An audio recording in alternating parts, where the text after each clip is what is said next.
What is good, brother? What is good, brother?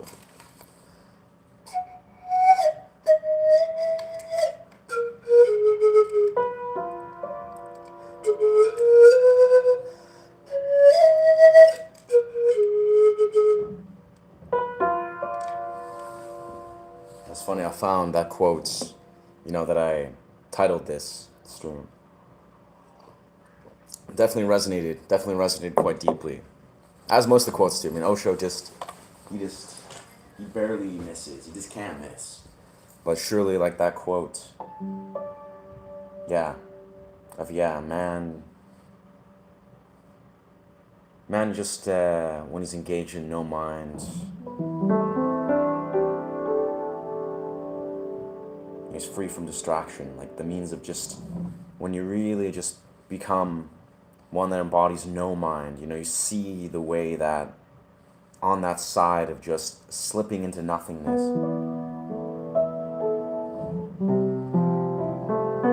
it's been very relevant. It's kind of where I found myself, without spoken of my lucid dream check, where I'm just pressing and returning to sort of almost like an awareness of how I can influence, my lucid dream practice.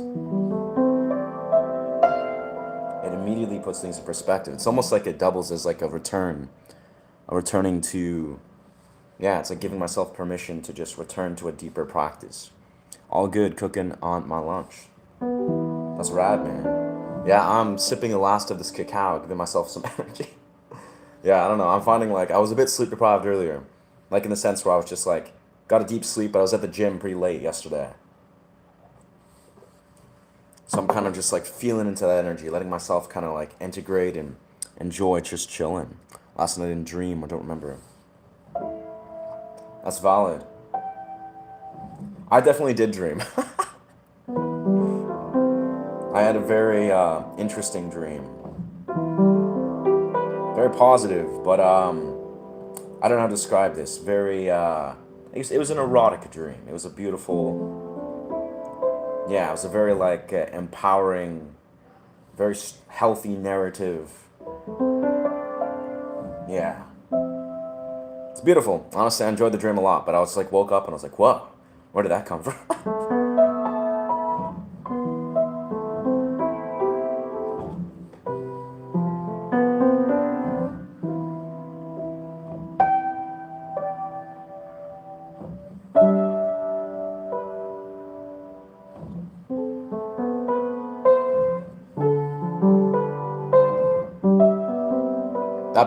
That being said, man,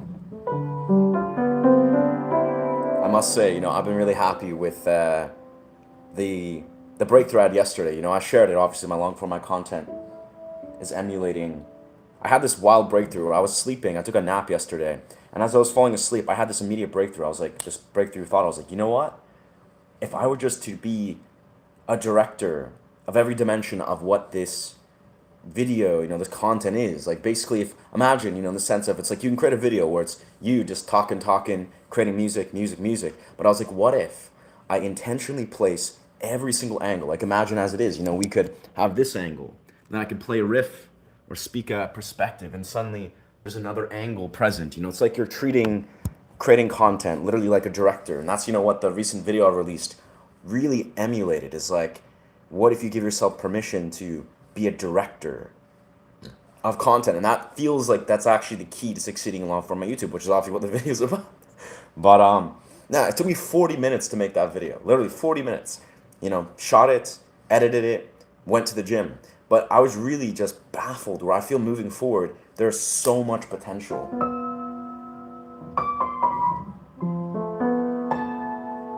in really applying that.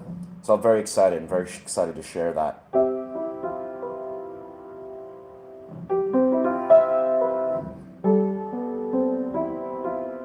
And I think that's really going to land very well with the YouTube viewership. It's like creating an engaging visual experience that's exercising different angles. And even for me, I think it's a fun exercise of, say I'm like saying a word, right? I'm speaking in a monologue. If I say one word, like one batch of words, I say what I'm going to say, and then I pause, redirect an angle like a director would if you're watching a movie, change a different angle, change a different lighting, create some sort of dynamic shot, and then I say the next thing, or I play a guitar riff, and then I'm changing the angle and then doing another riff. It's all like streaming together in a very unique, synchronized way that creates this like dynamic movie-like experience. But yeah, that's what I'm gonna do a lot moving forward. It's basically videography 101. But yeah, was an experience I see. Whoa, whoa, whoa. Video just popped in. Glad, brother. You're always in peace energy when I'm streaming. Admire that. Thank you, dog. Thank you, dog. It's I think streaming as a whole is a powerful social experiment. It's a powerful, powerful thing. Um, but the reality is, for me, as a YouTuber, as I've been like developing this channel, this powerful intention, these visions with YouTube, I feel very blessed, to be able to see with clarity. I see through the illusions. I see through like almost like the negative projections or elements of how people may, become stifled or critically blocked in the realm of being a streamer or YouTuber, specifically because I'm also doing this for hours and hours a day. It's like I'm learning through immediate felt experience. Like I'm seeing the clearer picture and the deeper and deeper intention. Because obviously me as a YouTuber, streamer, musician, whatever, I really do value intentionality. So I just look at things through a lens that applies intention, that applies clarity, that applies, yeah, maybe like a peaceful, open-hearted lens. I really apply that. So it's like no matter where, if we're streaming, if I'm creating a stream, if I'm creating content, if I'm just living my life ordinarily, right? I want to do so in a way that's aligned with myself. And this is just the way I've been living my life for many years. But obviously it's a process. It's like a continual checking in with yourself. It's continually honoring what you feel in the moment. And I think as a creative person, as a creative expressionist, all of us, this is basically what we're doing at the heart of being an artist, right? A creative is like, if you can continuously honor what you desire to do intuitively in the moment. This is a deeply woven thing, whether we're talking about streaming or creating a guitar riff, or maybe you're on a dance floor around humans and you're maybe around an intimate partner, right? It's honoring your intuitive ability to navigate your reality. And honestly, in the simplest way, a lot of people, I feel, they don't honor that. They deviate from that. Maybe society or stress or pressure. They've just deviated from honoring their intuitive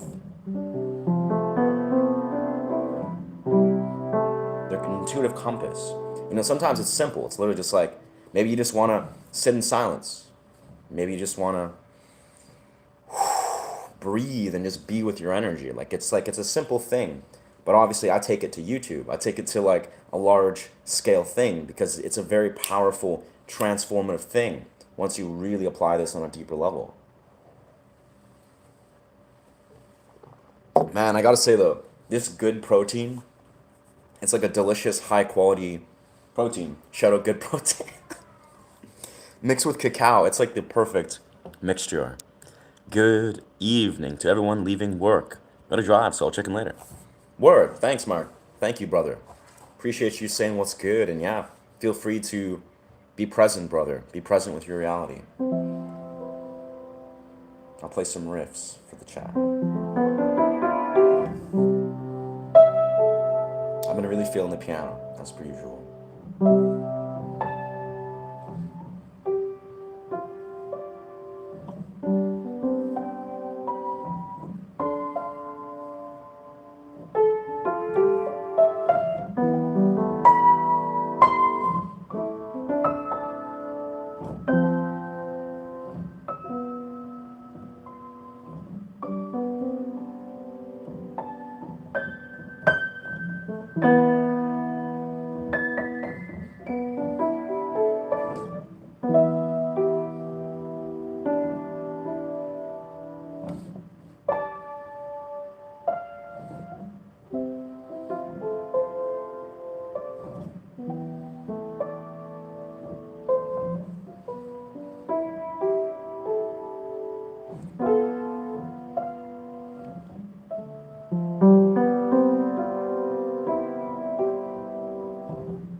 On drive safe, Mark. Absolutely.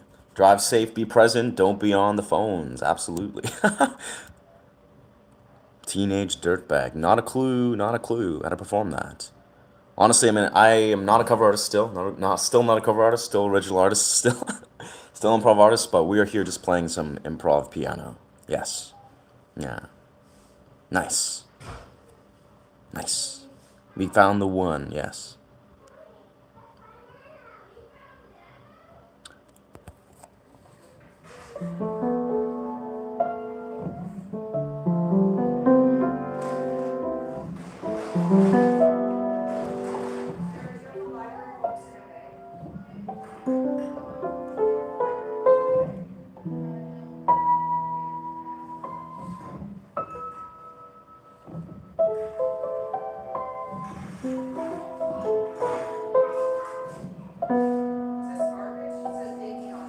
Oh, there's people popping in. Let's head down to the studio. Don't convolute the sound. No, thank you.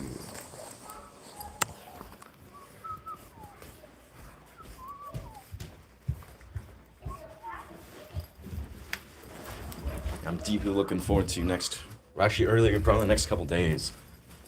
I'm definitely going to grab myself a beautiful piano, or like full weighted keyboard, and of course some new speakers. So I'm very much looking forward to that. So innately won't have to deal with random sounds kind of intervening, so I can just play full size piano in my studio.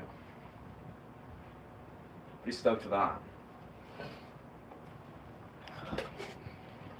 Magic. I'm excited though. You know, if you guys were here last night, I was playing around drop C a lot. Really finding myself very, very inspired. Yeah, no, I don't get it. She popped around last time. She was here a long ass time ago.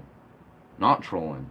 I think that's the same one. Yeah, one and only Nicole. She was here, and then she was there, and she was kind of just chiming in. And I guess she just woke up and just chose. She chose whatever it's called. She just chose to be bitter. She woke up and chose anger, chose war.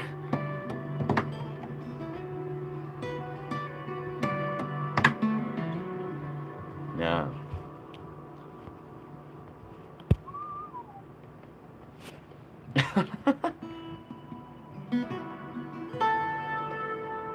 I think it's clear as day. She's just not living the life she wants.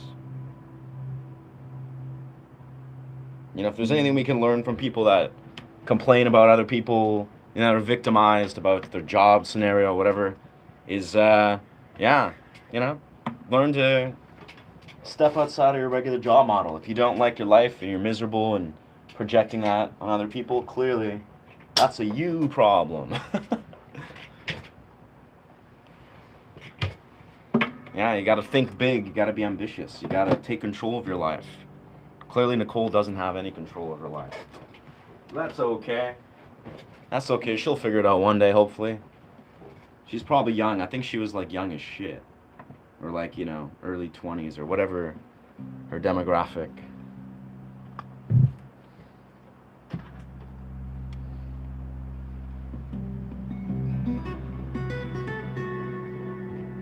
Let's master this audio.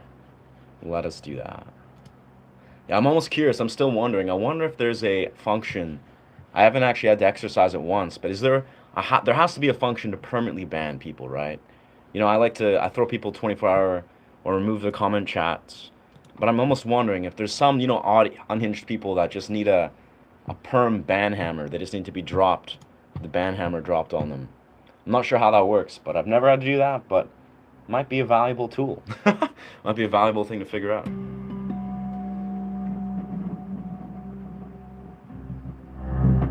Oof. Okay, let's figure this out. Let's see what's going on here.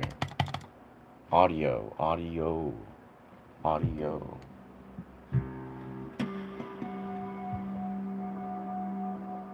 There we go. I think I figured this out.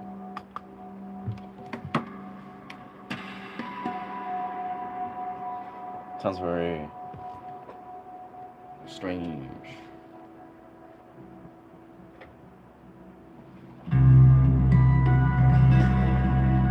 Wow, that's weird. It's like a very, huh. Just do this.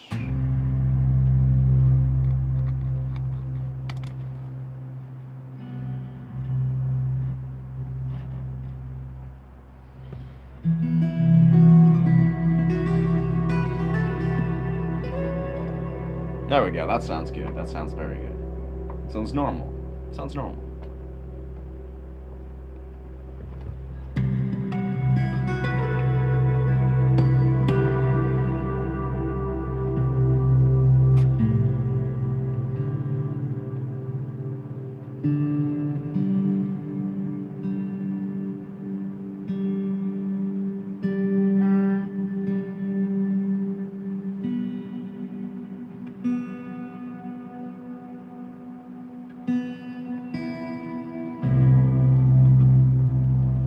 Magic. I think we figured it out. Prayers for Nicole. Yeah. That's all we can hope is yeah, hope again. This is my genuine, like, person to person. If I was in the real world and someone came up to me and was like, "Yo, you're a YouTuber or you're an actor, or a background actor, film industry worker, get a job, bro. You got to work a 9 to 5. Like, get back into the 9 to 5." I would say, like, with all sincerity, I'd be like, brother or sister, I'd be like, whoa, damn. Like, that sucks that you've failed to actually realize that there's more job models than whatever it is you're working that's made you depressed and miserable and think, you get trapped into one-dimensional models. I've been working obviously since I was 14 years old. The second I turned 14, I worked at Tim Hortons for 4 years. I worked in Earl's, restaurants, freaking, warehouses, shipping industries. I was working as a mover, a renovator. I've worked my ass off in jobs. And I'll be perfectly honest, that's not the move. That's not the way. You got to work intelligently.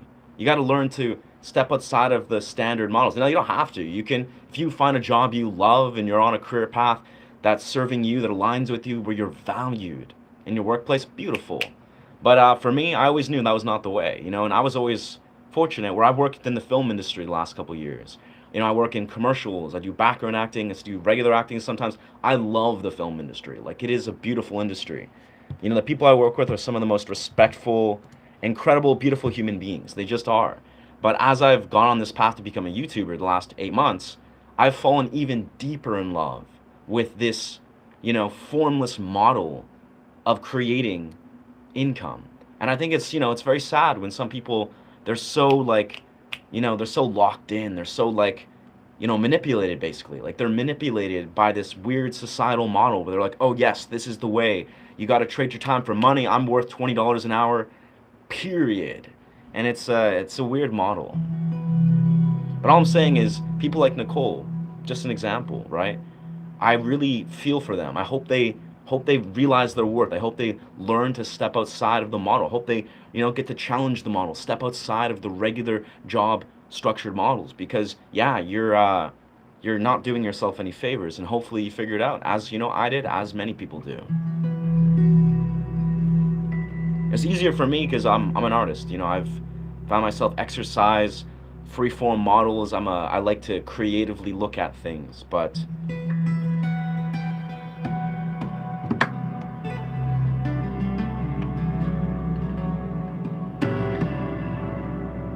of course, not everyone can be an entrepreneur, performance artist, guitar, whatever, YouTuber. But everyone can learn. They can take a step outside of their models. But you know what? Is this model, is this job really valuing me? Is this really serving me? Is there a way to actually align yourself with a style of forming income that is actually valuing you, is honoring your time a little bit more even, right?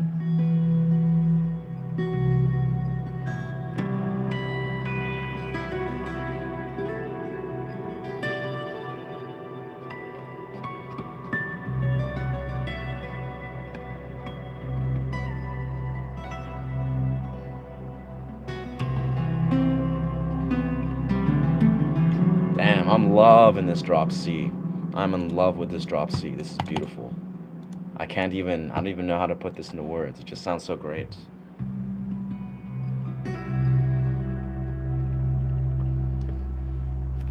Very cool. Hey, I have gig. I just did an acting gig. Oh, nice. Yo, that's awesome, Kawaii. That's dope. That's dope. I gotta say, acting gigs are so fucking fun.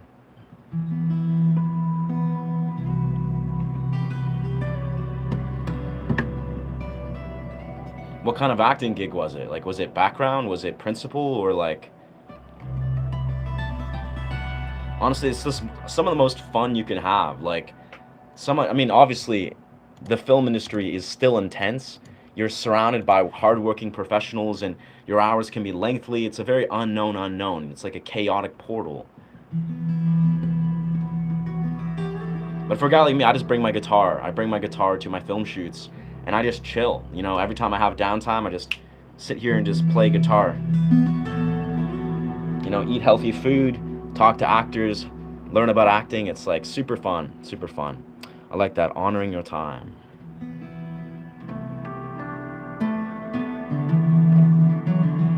Well, like the simplest thing, like this is the thing I talk about all the time, usually on film sets, friends, you know, with friends and etc. We're in 2026.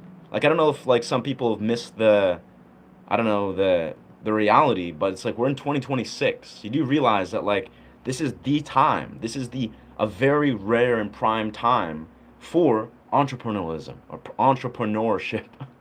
You know, for being an entrepreneur, for being a digital nomad if you desire, for being a person that can grow even in the slightest sense. You don't have to be a full-time YouTuber or whatever. You can recognize the powerful thing we're in, the powerful, unique opportunities that we have in front of us relating to using your phone, you know?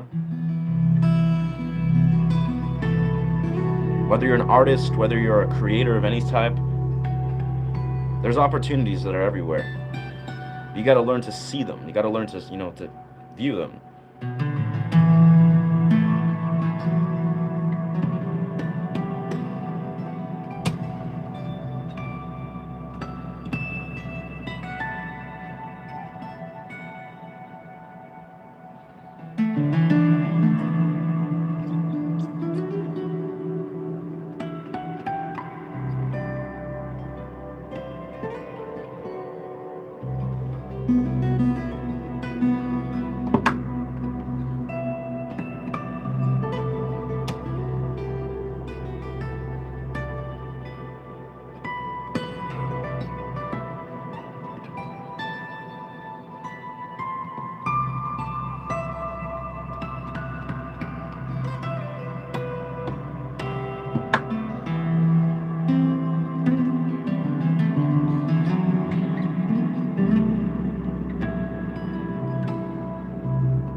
That sounded nice.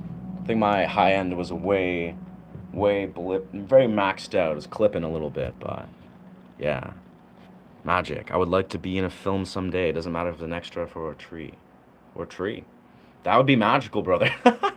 Being playing the role of a tree, I'm sure that would be legendary as fuck. If you're in like, what's it called, musical theater, and you're some sort of tree, I'm sure that's a powerful, powerful experience. Yeah, bro. Honestly, well, that's the thing is I work in where I'm in Coquitlam, so British Columbia, right?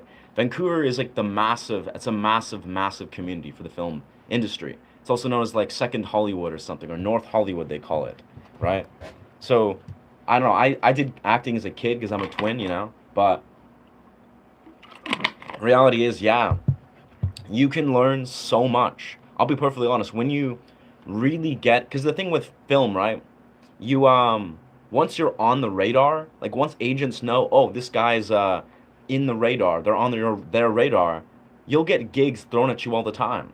And some of them are really exciting, some of them are interesting, some of them are, you know, maybe not as interesting. But the idea is that every time you're on a film set, you're just catapulted into a very, very unique portal where you meet so many different people. Like it's almost like many people do background acting as a social experiment and a social experience. But it's basically you get paid to experience the social experience. And sometimes you get paid very well, usually very well, where you literally just go onto this film set, you get to eat fruit, you get to do whatever you want, read some books, play some guitar, meet some actors, you get a, to get to dress up in a wardrobe of whatever character they want you to do. Oh damn. My my lamp just decided to fall. Just did a little flip.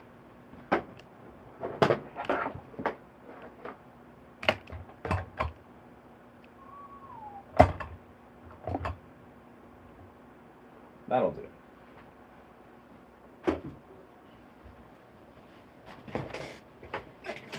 Yeah. It's magical though.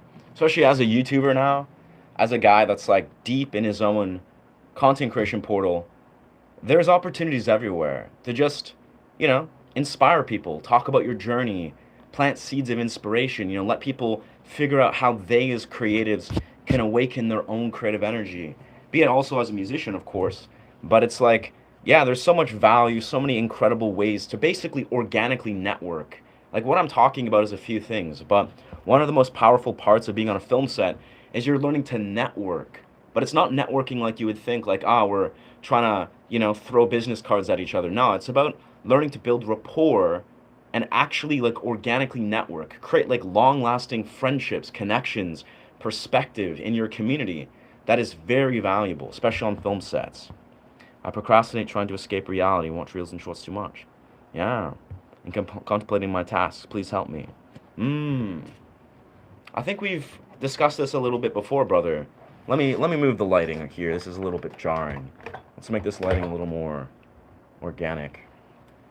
But I mean, what you're dealing with to Beast is, I'm a product of that too, brother, to some degree. Honestly, and I would say very actively, it makes perfect sense because, my Osho quote that I labeled this stream is very relevant to that, of course. And for me, personally, I think the core thing that, I've spoken this before, one of the core reasons why I study lucid dreaming, right?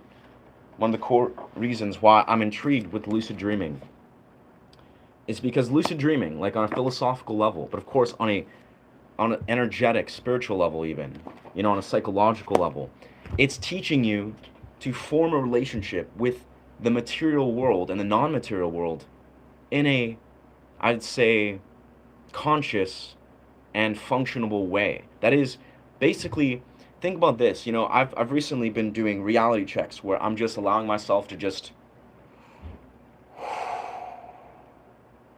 just be present, give myself space to just press into my forehead, feel into the sensation of this experience. Primarily because, like I spoke on the stream yesterday, when you do things that are organic, say dream checks, like this is just one example, you basically develop this ability to experience the sensation, feel like, okay, this is what it feels like to have my fingers pressed in my forehead. Maybe you're sitting with an intention, or you're just creating like a meditative pause, sitting with your breath, just I've done this for the last 2 days, non-stop. I've done this like 20, 30 times a day. I don't even know. I just do it because this is now developing my relationship with a reality check. Now, in time, you can do this like we were speaking in the stream yesterday. A guy was saying, you could say, every time you throw a basketball, you could think of the sensation of, gripping the basketball, the sensation of your fingertips, the tactile sensation of pressing onto the basketball every time you throw it into the hoop, right? The idea is, once you enter a dream state, your mind is going to associate what you feel. So as my mind is going to associate the pressure that I feel on my forehead exactly as it is in the real world. And when you enter a dream, and you do this frequently in the real world, you'll start to do this in your dream. And the idea is you'll start to realize the subtle difference between the sensation you feel in the dream world and the real world. And eventually, once you go lucid, then you'll begin to successfully be able to basically step outside of reality. And then you'll begin to exercise what it feels like to experience reality outside of the material world.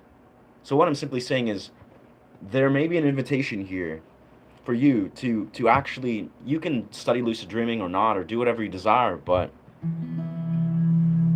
The idea is you're addicted to the material world. You're addicted to the idea that this material world, the scrolling through social media, the dopamine you receive, you're addicted to, as it is escapism, stepping outside of presence. You're addicted to confirming this loop that this is all that is. This is all that is. You're scrolling through social media, you're going through reels, you're like, this is all that is. This is my brain is telling me, dopaminergically, this is all that I desire. This is all that is. That's all that ever will be in front of me. There's nothing more. There's nothing more. There's not something deeper. Even if there was, your brain is confirming, no, this is all that is. And the reality of course, there is more.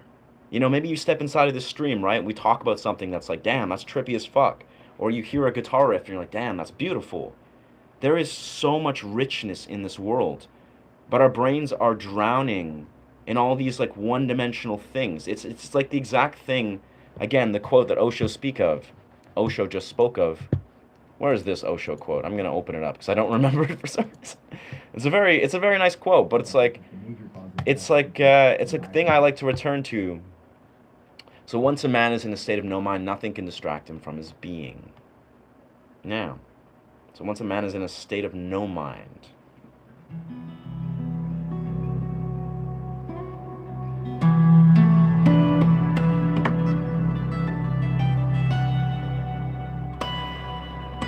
oof, what an attack. Yeah, I mean, that quote, it speaks of a few things, but really just returning to that place, brother, where, yes, there's more than scrolling through your reels. You need to feel it. You need to acknowledge it. You need to understand how to, on a deep level, like, be it a philosophical level, be it, spiritual level, you're like, word, there is more to life. Like, there is more that is important, like, truly, than just simply what is here in front of your eyes. You're scrolling, you're like, oh, there's a reel. Oh, there's a phone in front of me. There's a XYZ dopamine, loop. And the idea is that your brain is just seeking deeper connection to something, and it's strange because, my video where I like went on a little long format video loop where I'm like talking about how like we all want something, we all desire to see something, we want to see a different perspective and blah, blah, blah. It's getting metaphorical and philosophical, but that's the truth. We're on here to, like, this is the thing, think about this, right? We're here on YouTube or on Facebook for a good reason, for something, to find something, right? Now, what we might find is probably not what we actually seek. And this is kind of what I want to articulate is, if you're scrolling through something, your mind seeks something. If you go through Facebook, oftentimes your mind seeks maybe connection, communication. It seeks whatever is on your Facebook feed, right? But that's not actually what you desire. That's actually not actually what's going to fulfill you. Maybe you think you desire some sort of community, connection. You desire to maybe have a model of healthy masculine energy, a healthy feminine energy, right? What I'm telling you is this isn't what you often are putting in front of yourself. So when you're endlessly scrolling through something and your brain is thinking, I want to find something, and you're never finding the answer, that's the programming successfully manipulating you. It's the programming working. It's knowing that you're never going to find what you actually seek because it's never going to offer it to you. And the key is to now penetrate that. You have to penetrate, this programming of what your brain is being like. I seek something. If you're going through maybe social media and honestly, the core part of this is you just probably got to put your phone down. You got to like really put your foot down. Be like, okay, I need to like really reflect on what I'm actually desiring to engage in. Maybe it's just a simple conversation, authentic conversation with a friend with the opposite sex, like a real authentic conversation, authentic connection, which is normal for humans. But yeah, facts, brother. I panic and I can't study because I'm nervous when the pressure becomes time. Many things there, brother. I mean, I'm a fan of just going to the gym. I'm a fan of, even if my brain isn't always like full of like, let's do this, the connections you'll find at the gym or the time you'll spend just honoring your body, that is enough to break you through that spell. Like if you can find, half an hour in your day or 40 minutes to just invest in nourishing your body through the gym, that alone will go far. But I'm telling you, your brain is trying to tell you something. If you're just mindlessly scrolling, you may not be conscious of it, but it's trying to tell you something. And again, kind of what I was speaking about, if you study things like lucid dreaming, and you see that our brains are always trying to tell us, they're trying to tell us that we're addicted to the material world. Like we are. We're convinced this is real. Like you're so entranced in the idea that all of this is real. On the deepest level, our whole being desires to see something deeper that is connecting to the non-material world. Can't focus and concentrate and memorize. Yeah. Yeah, there's a lot going on, but I think it's simple, brother. Your brain it's in a loop. You need to nourish your body and your mind, in just the most fundamental ways. But truly, I would say letting yourself return to honoring what you truly need, what your body, what your mind is telling you. And again, on a healthy level, it's not what you might compulsively think you need, but realize, like, reflect on this, what you truly think your mind, your body is inviting you to experience, whether it is stillness, whether it is healthy connection, which is maybe just a conversation, maybe understanding what that means. It's just it's a deep parallel. What guitar is that made? It's a Yamaha, brother. Yamaha, brother or sister. Anyways, I told you Nicole is an exorcism. Needs an exorcism.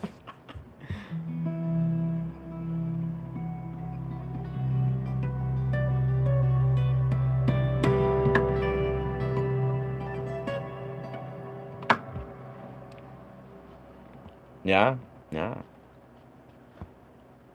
I don't know. Yeah, Nicole. I think she's already out of sight, out of mind. I think she's out of sight, out of mind.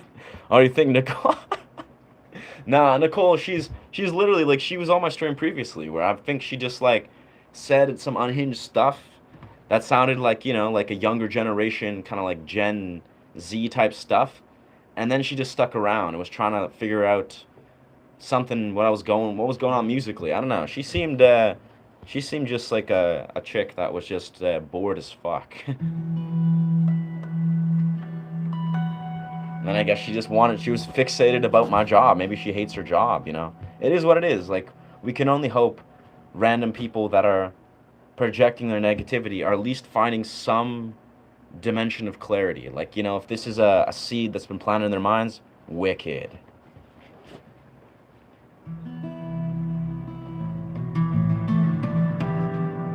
We can only hope.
Yeah, first official mistake.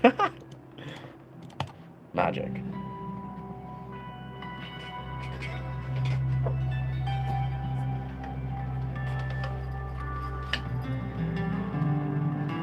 Let's see how we can complement this, if we can. I don't know.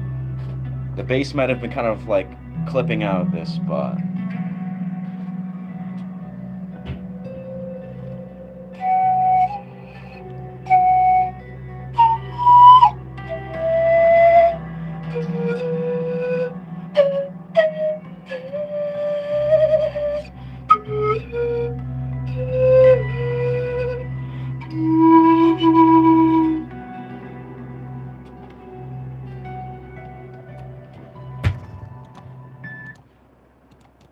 Sounds pretty clear, actually. Not bad, not bad.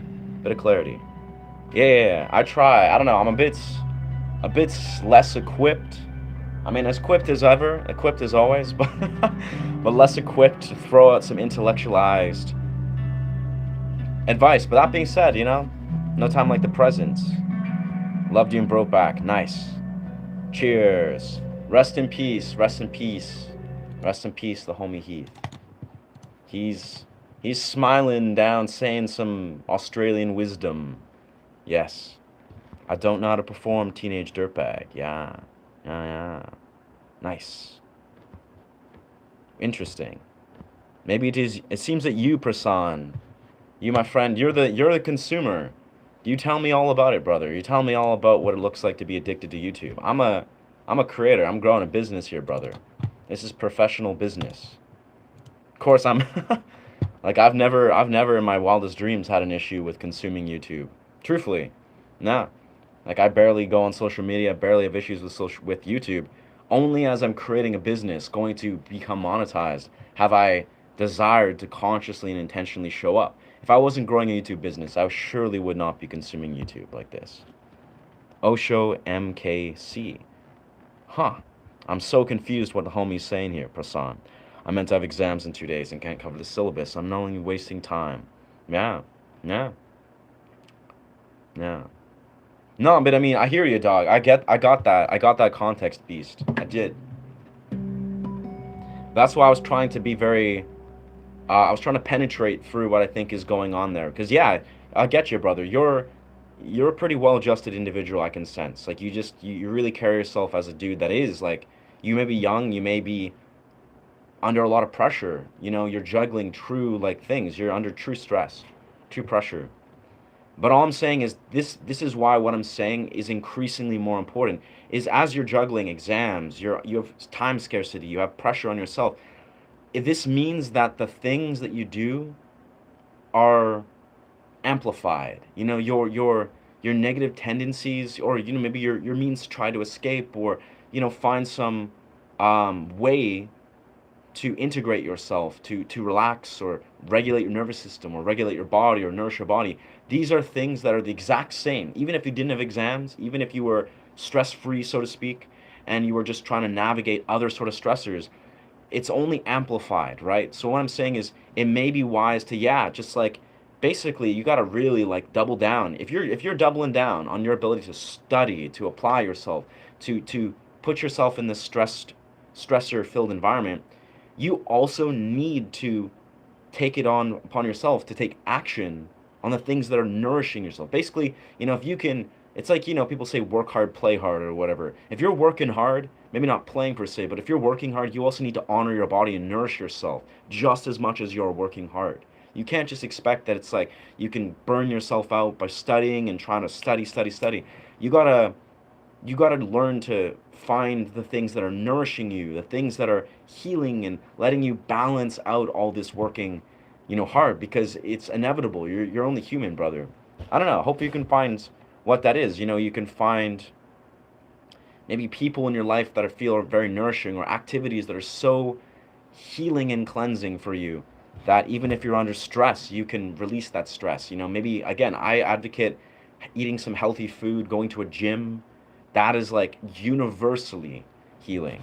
But I hear you, brother. You're doing great. You're doing great, Beast. Honestly, brother. I can sense you're under a lot of pressure, obviously. You're doing great things, brother. So I hope you can continue to integrate that, dog. Yeah. Everyone needs to be a part of something. Yeah. Yeah. Yeah. Yeah, Juggernauts, it's okay. I feel you, brother. Trust. It's all you're projecting so beautifully, brother. I get it. You feel you Juggernaut, you yourself are dealing with insecurity, a feeling that you are a loser. You've made that very clear. Thank you for sharing, brother.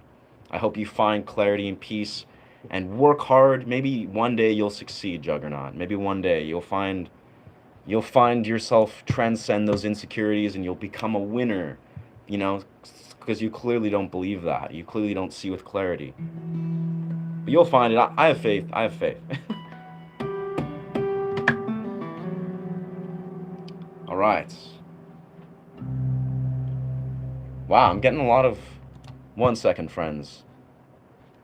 Let's see. Maybe I'm just getting the same notification over and over again. Maybe that's what's happening here. Same notification?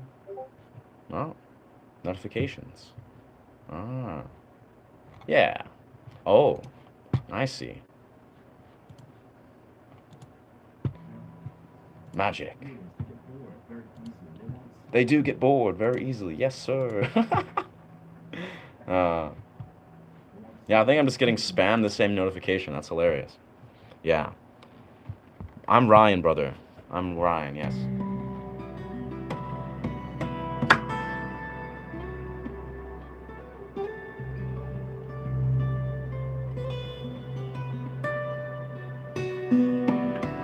Man, I'm in love with this drop C. Like, bruh, I cannot. I don't know, man. Everything sounds like magic. This is great. If I can calibrate the sound perfectly, I think we can really create something beautiful. Spanish guitar. Spanish guitar. No idea how to perform that. No idea what that is. Yeah. Nice harmonics. It sounds relaxing. Thank you.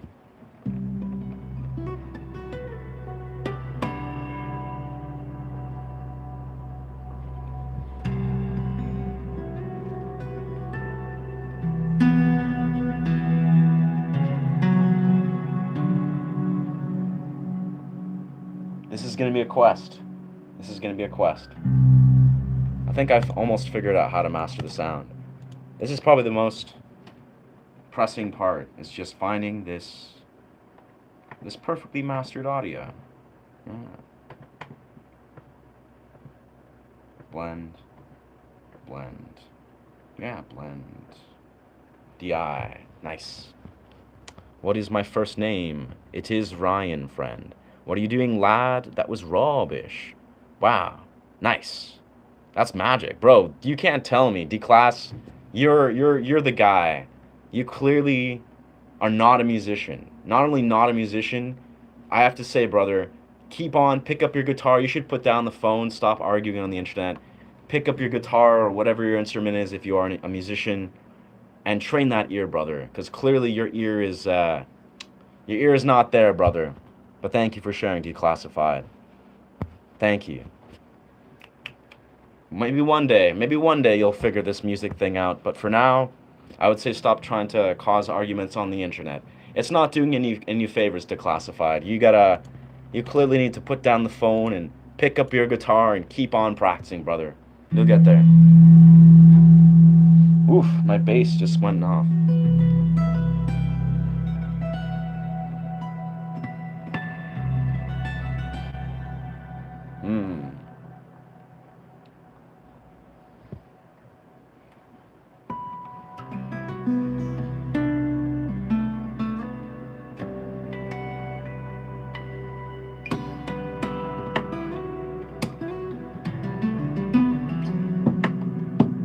Hey, thank you. Oh, trust, they couldn't... These trolls, even if they're trying to be hilarious comedians or whatever they're trying to do, they just... I don't know, bro. I don't think I could take them seriously if I tried. Like, I couldn't be having the worst day of my life and be like, oh no! Like, bruv's telling me I'm not doing good. It's like, dude, are you kidding me? It's like, how can you not? You gotta get your ears checked. You gotta get your ears checked, friend. Like for the homie that was whining about whatever he was saying. I don't know, I've already forgotten. But yeah, thank you. Swept 200 channels more and I found someone with real talent. Oh, thank you. I'm just getting warmed up then, but thank you, brother.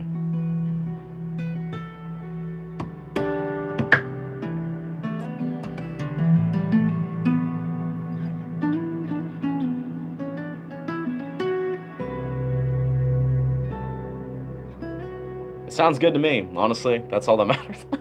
It sounds great to me, but I'm glad there's people are hearing what I'm hearing. And it sounds good. Yeah, I think we're gonna enter some loops here. We're gonna pop around with some loops. So I think what we're gonna do is we're gonna start by doing what I've been doing, well, I'll just kind of do this, right? I'll begin by opening a channel. Pop this on here.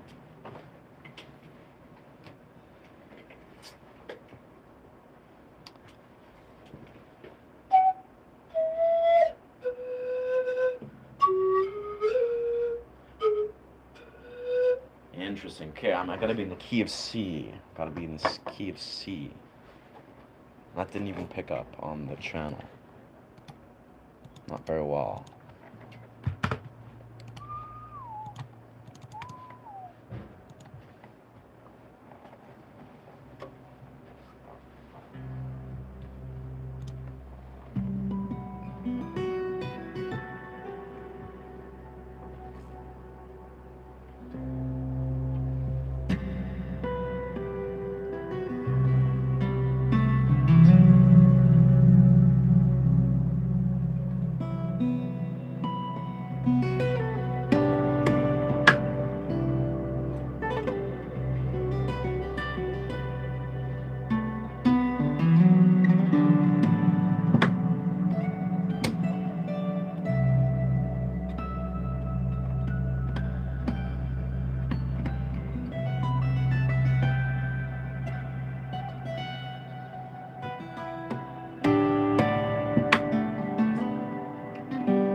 Let's see. It seems like the mastering, it's like way out.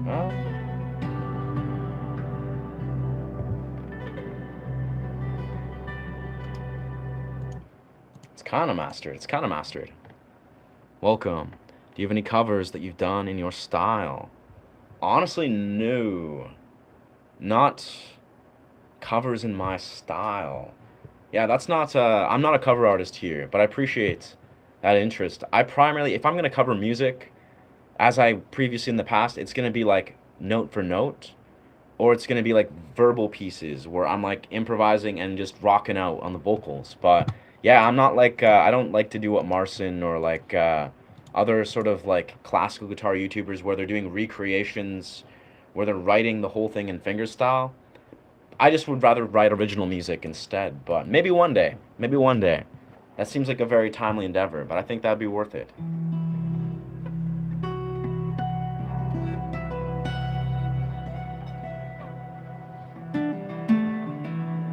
Welcome. What's good, brother? Welcome, Ocean.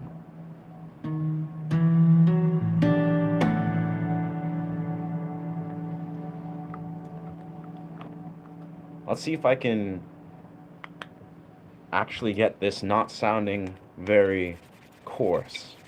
This is the key. This is going to be the key. Do you have any advice for hitting harmonics on point? Sure, yeah, brother. I mean, the thing is, okay, harmonics as a whole, like if you're talking about like these kind of harmonics, right? Natural harmonics.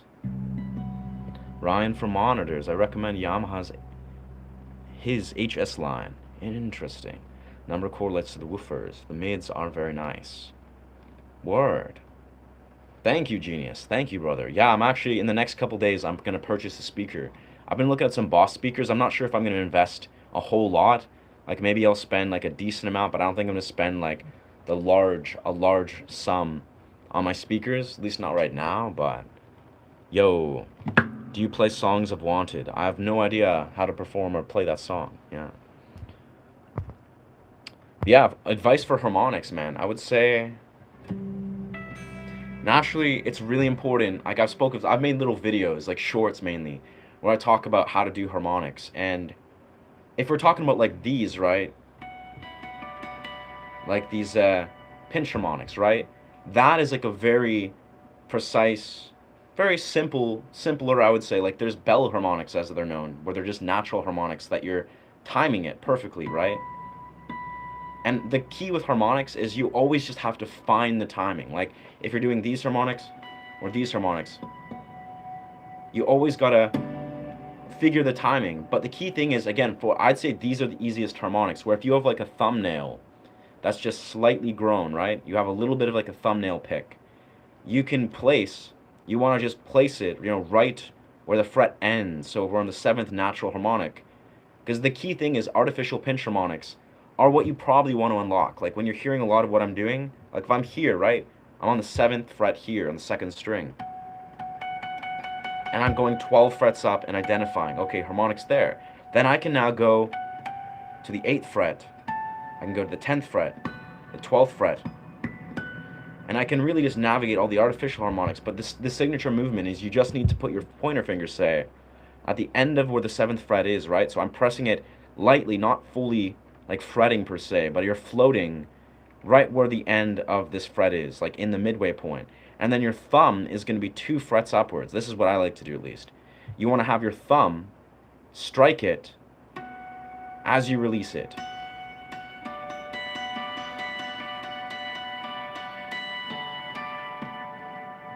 And the idea is, it's really, for harmonics, it's all about that gentle embrace of the fret. You don't want to do it like you're trying to immediately almost like force it, or just trying to do some like you can strike it very, I guess, intensely, or put a lot of pressure.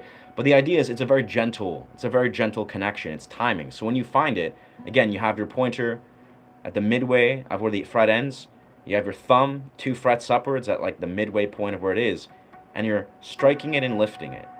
You're just timing it perfectly. And the bell harmonic is the same, but of course, instead of doing it like this, like a pinch, you're just striking it at the same timing, and then just striking it. So really, it's a timing you just gotta find. But harmonics as a whole, it's all about, I would say, it's like you just got to be as gentle as humanly possible. Like you got to really find the way to time it and make it very clean. It's the same with like, any execution of a note. If you're doing like a slide or a tap, right? A tap is like a similar type of timing, right? Where it's like you have to just find it and feel it.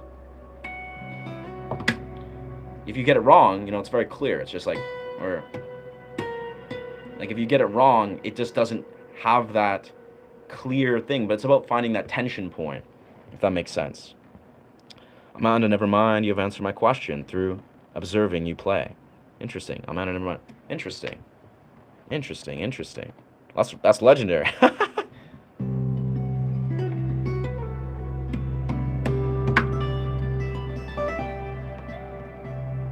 Yeah, it's honestly, if you're like a advanced or intermediate guitarist, it's not that hard to integrate harmonics. I think the hardest part probably is almost like, I'll be perfectly honest, for harmonics, the hardest part is probably like initially getting over the mental block of being afraid to make mistakes. Because yeah, when you make a mistake, or like that or something, right? If you miss the harmonic and it just rings out or it creates a fret buzz or whatever, it kind of sounds like shit. You just got to be afraid, not afraid to make mistakes. You got to be not afraid to miss the string and make a little mistake. And eventually, once you just care, you don't care at all about making mistakes, especially in your harmonics, then you can just be fearless and you can fearlessly just navigate those harmonics.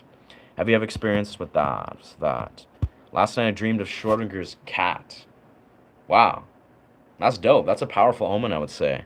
Hey, what's good, Madeline?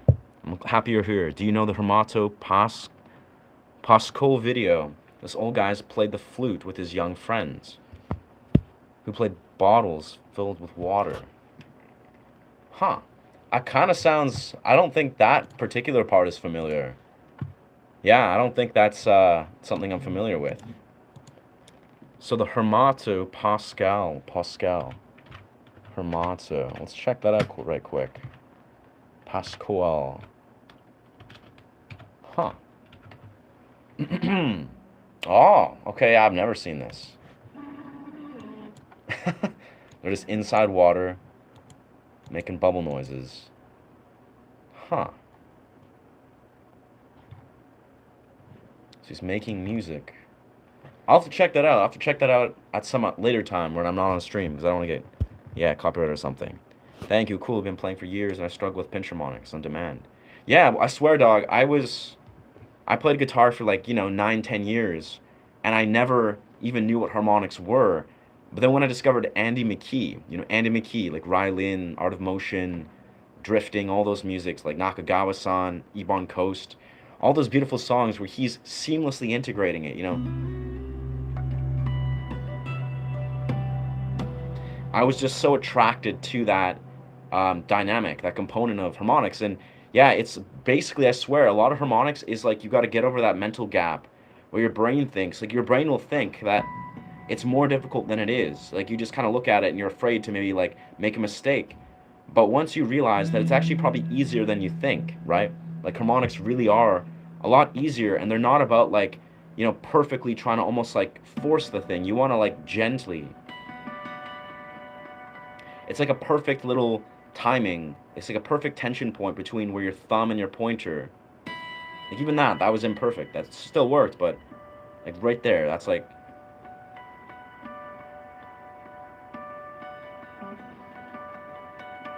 I mean, you're going to still be subject to mistake, but yeah, you got this, dog. It's a great movement, man. Have you had beans on toast? Absolutely, dog. I think I have in my lifetime, yes. Yeah. Anything Pink Floyd would be dope. Yeah, that's a good thought, brother.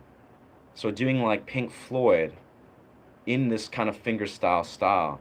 That's probably a really brilliant way to create content that's, yeah, kind of purposely stepping outside of the copyright realm, where it's like, if I could play a song that's like my own interpretation of Pink Floyd, say, and then I just improvise or paraphrase the parts of it. It's something to consider. I think people would love that, and I would have fun with that. There's a busker online Yo, there's a busker online I found yesterday named Ethereal in E. Oh yeah, yeah, yeah. Someone recommended that. Someone recommended that dude. He's yeah, yeah, he's like another YouTuber, I believe. Yeah, a YouTuber that, huh. As I recall, let's see, Ethereal and E. Let's really check him out. I'm always a fan of buskers as a whole. Oh, okay, right. Yeah, this buddy. Big beard. Wow, okay. Right. Interesting. He seems dope as fuck. I gotta say, like, I don't even know what his music sounds like, but I can sense that he's a chill dude. Ethereal and E. Well, that's tight as fuck. That was me. I've recommended that, yeah?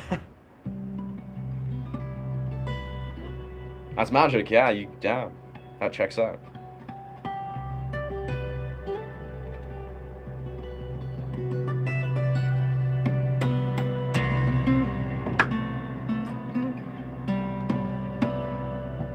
Alright, let's pop this record button. Just for the sake of why not?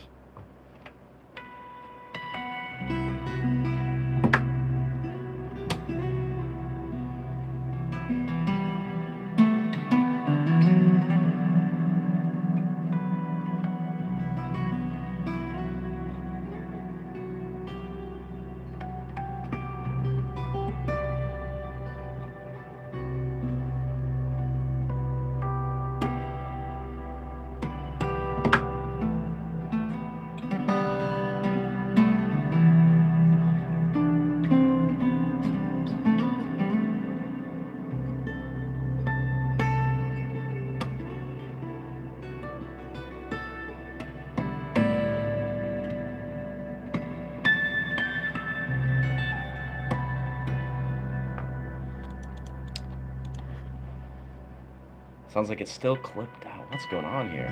It's like my bass note is just so overwhelmed. Oh, I see. I had the AMF. I had the AMF cranked. I think that's maybe what was going on here.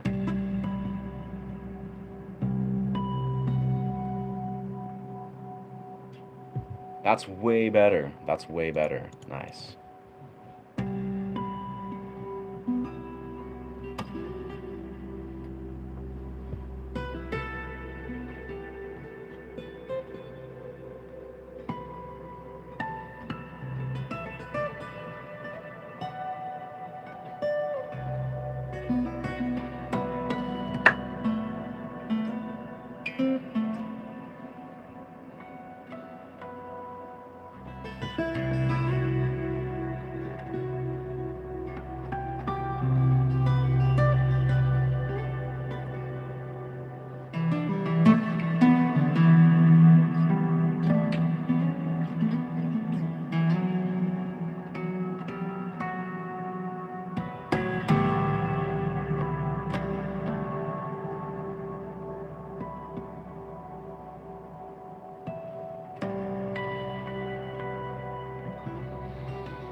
Okay, I don't know. I kind of, yeah, yeah. Okay, I'm gonna just mess around with something.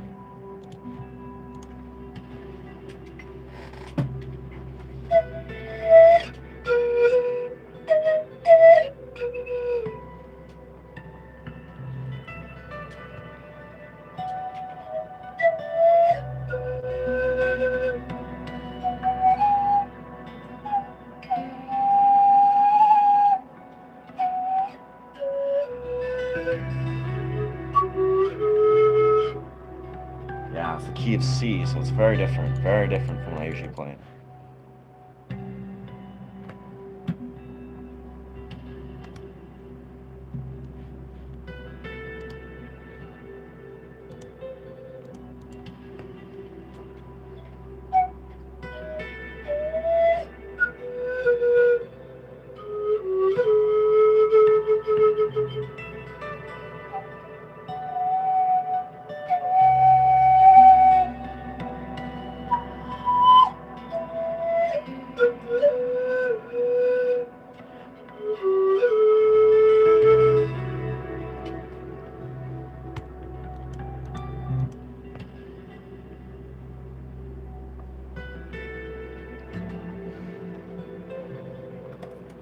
C. Gotta love C. Yeah, there we go. That was nice. That worked.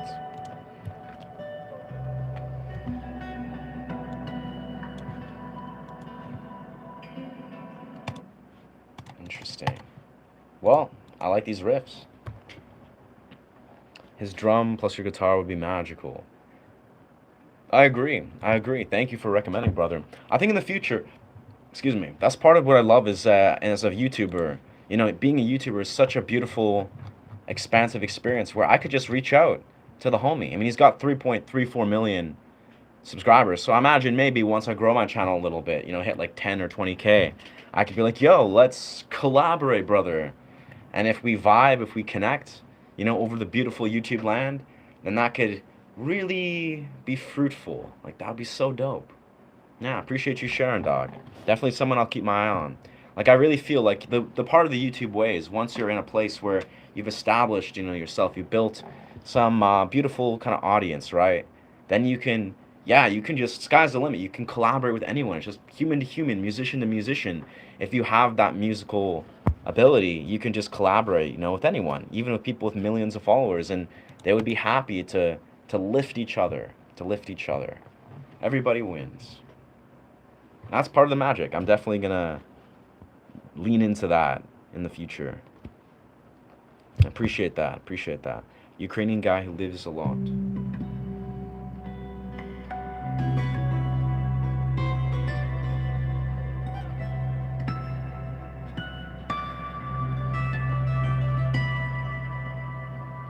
Let's give this a go. Let's try to figure out the way I can incorporate this baby.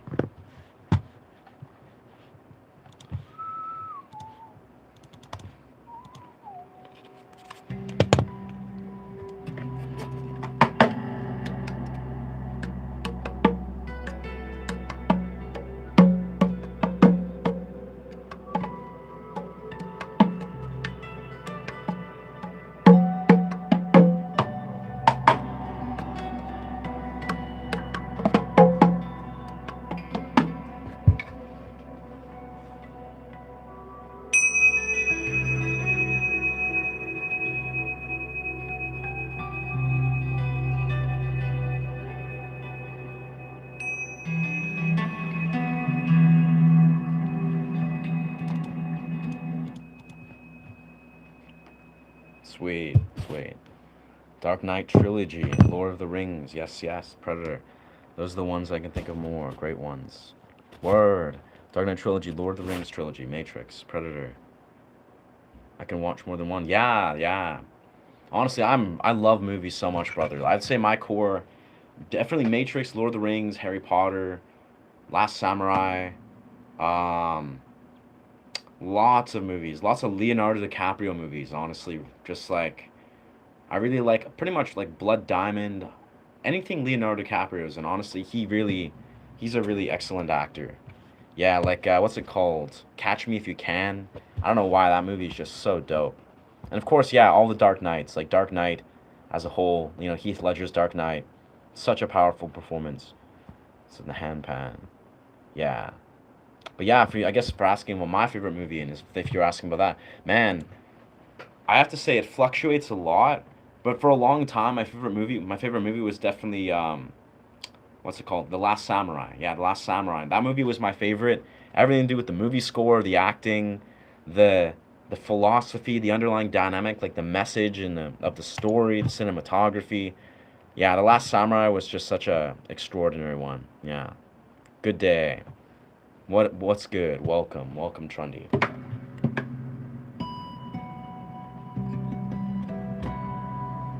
Yeah. Let's see if we can get this baby set.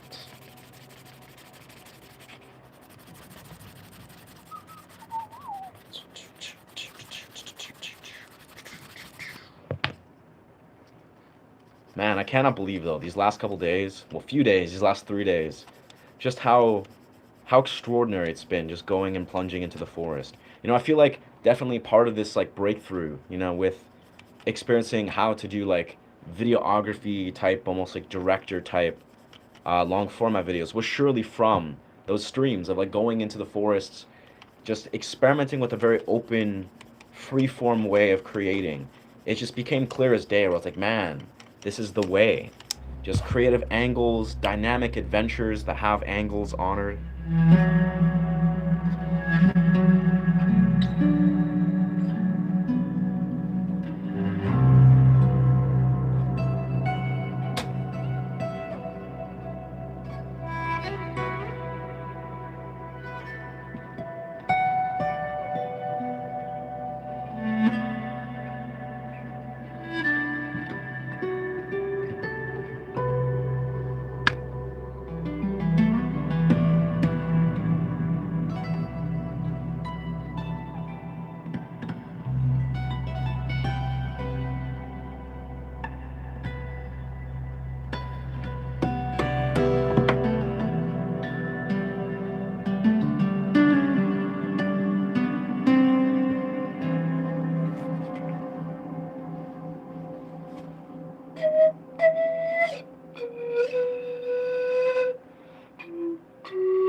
It's such an awkward, it's such an awkward key. I feel for this.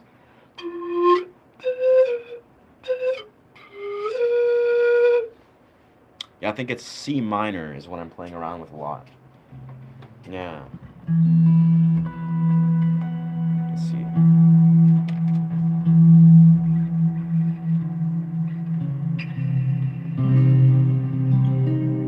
Yeah. Yeah, the key of C minor, very powerful. Or key C sharp minor, I should say.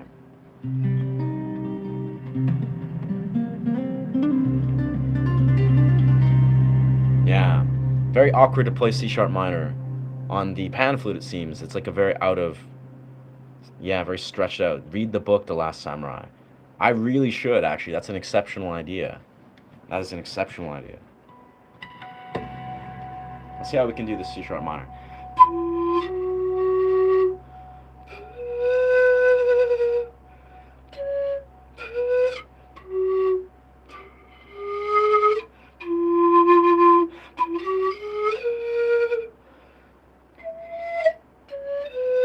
Let's see how accurate that is. Let's see how accurate that really is.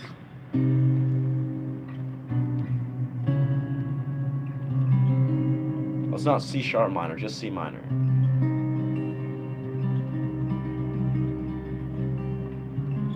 Yeah, C, just C minor.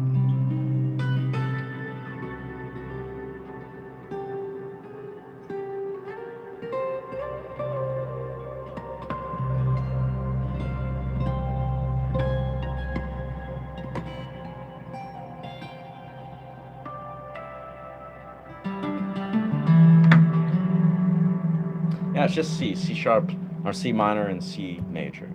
Yeah, hello. Yes. Yeah, that's me, bro. I love to just see that reaction when I'm in the real world. You know, I'm just chilling, and I pull out a pan flute, and people are just like, "What? What is that? Like, what?"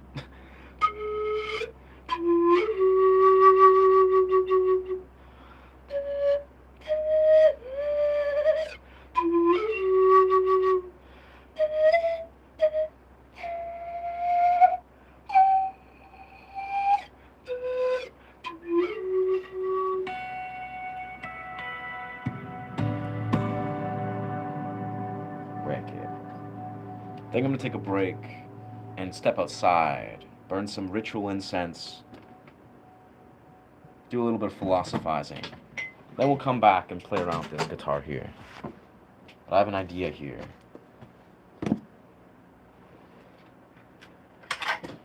Whoa. The speakers, they're just falling, man. They just don't know what to do. All right.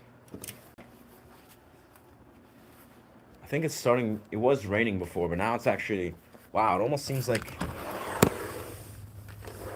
it's kind of nice out. It actually might even be completely dry. This might be forest streaming weather, I would say. This actually might be.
Welcome.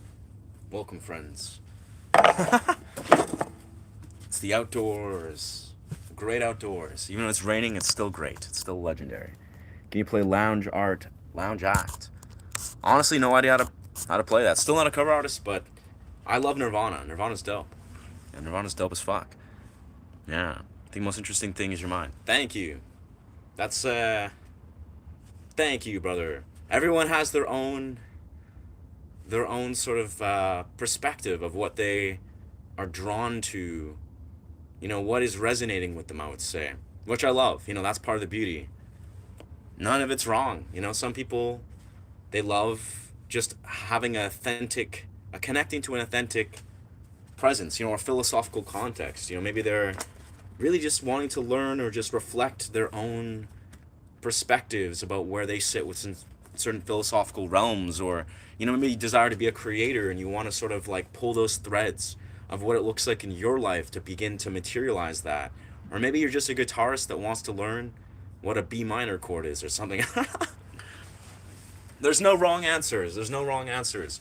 But I surely find it, interesting and revealing when some people admit, they're like, brother, just don't speak, or we want less speaking, more guitar. It's like, brother, no, not a chance in the fucking world. It's like, this is a YouTube live stream. I'm facilitating this. I can do whatever I want, anytime, any moment, as can you. As you're a viewer, you can do whatever you want. The reality is, especially though, as an artist, as a guitarist, as a whatever, right? It all is relevant. I like to speak with intention. I like to speak with like an authentic presence of whatever flows through. I'm not going to censor that for any person in the world, nor do I give a fuck to try to. Since where you place your attention is where you place your energy. When you wake up in the morning and immediately start putting your attention and energy to all the people that you have to see in that day, the places that you have to go, the objects that you own, and the things that you do in a three-dimensional world, your energy becomes fractured. All of your creative energy is flowing away from you to all the things in the outer world that compete for your attention. Your cell phone, your laptop, your bank account, your house, your job, your coworkers, your spouse, your kids, your enemies, your pets, your medical conditions, and so on. It is obvious that most people's attention and energy are directed into their outer material world. It begs the question, how much energy do you have left how much energy you have left in your inner world of thoughts and feelings to create a new reality? And then it goes in that direction. So relevant, so powerful, Joe Dispenza. Yeah, so relevant, so powerful, as per usual, Joe. He's killing it. I finally ordered that Dream of Light book. Beautiful Moonstar. I feel you'll like it. That's a really good one. Both of these lucid dream books, this is like the nighttime one, and the Dream of Light is the daytime lucid dreaming book. But I have to say very confidently, all of Andrew Hulisek's books that I've come across are very well written, and again, they're touching such a deeply woven thing that even if you're not like, okay, I'm gonna lucid dream, or I need to lucid dream, or desire to lucid dream, you can learn so much. So I'm happy for you, Moon Stars. That's super dope. Like, it's honestly, I speak of this everywhere all the time, especially when I started reading these lucid dream books. I'm 49-year-old, so I'm starting to see things differently for some reason. I mean, I can say congratulations, brother, to Trundy. I think my father is in a similar position. Like, my dad, he's kind of a he's got a very limiting belief system, I think, in his own programming, his conditioning. As you know, he's in his 50s. But I like to hear that. I like to hear and I like to see that in my real world. I was actually at the gym yesterday. This always makes me happy. I was at the gym, right? And I ran into some friends, connected with some random people that I see often, and there's this one guy, this one older gentleman.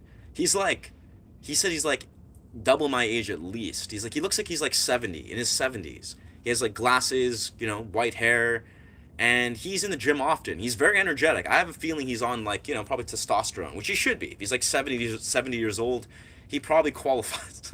He definitely qualifies for testosterone, like injections, like steroids. But anyways, this fellow who's like 70 years old, he looks like he's in his 70s, and he's in the gym just chilling, doing like bench press, actually doing a great job. Like, he was doing a cheat, which means he was using like half reps where he had an assisted what is it, just like to fail, like a fail sort of thing, fail safe weights or whatever they are.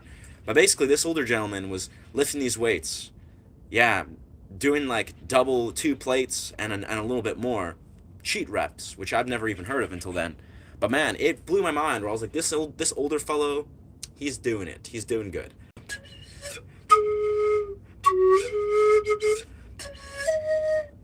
He's just chilling, he's living his life. He's socially interacting at a gym at 10 o'clock at night, with people that are a quarter of his age, just lifting weights, just being. And I was like, I love to see, of course, people that are in a different generation, younger and older, that are just able to have a genuine level of self-awareness. Whether they're like, what, I'm open to learn and be open to the community around me. I'm open to figure out perspectives. Which, I would love to believe that majority of people do hit that point, right? Homelander was right when he said that. Yeah? What did Homelander say?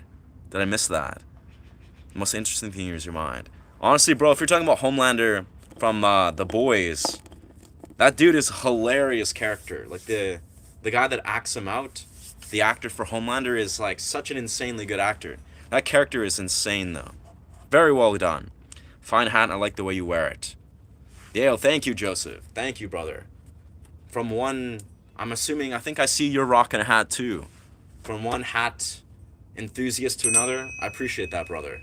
I got this hat like a week or two ago, or about probably 2 weeks on the dot. I actually designed this hat.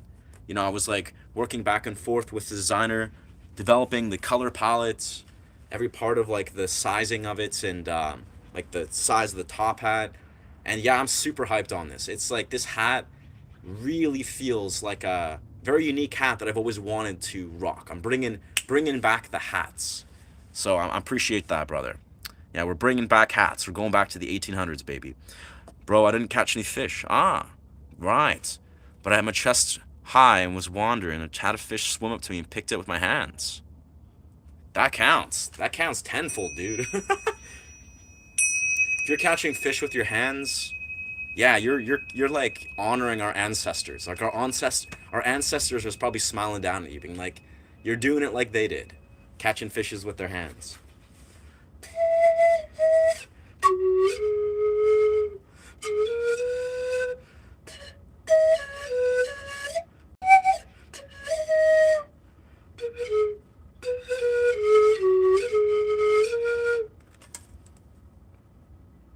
I don't know why. This instrument always makes me so happy for a number of reasons, but I don't know if you guys ever played, you probably watched animes, or if you played video games, as a kid. I played a lot of video games like Maple Story and, RuneScape a little bit, or quite a lot.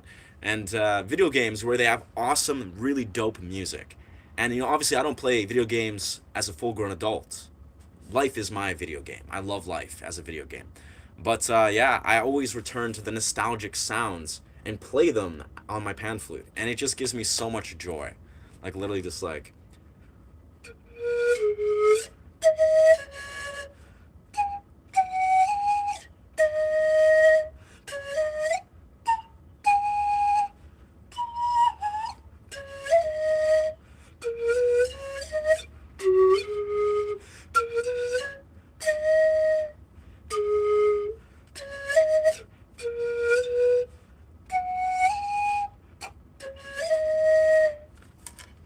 yeah, botched that a little bit, but you know, nostalgia.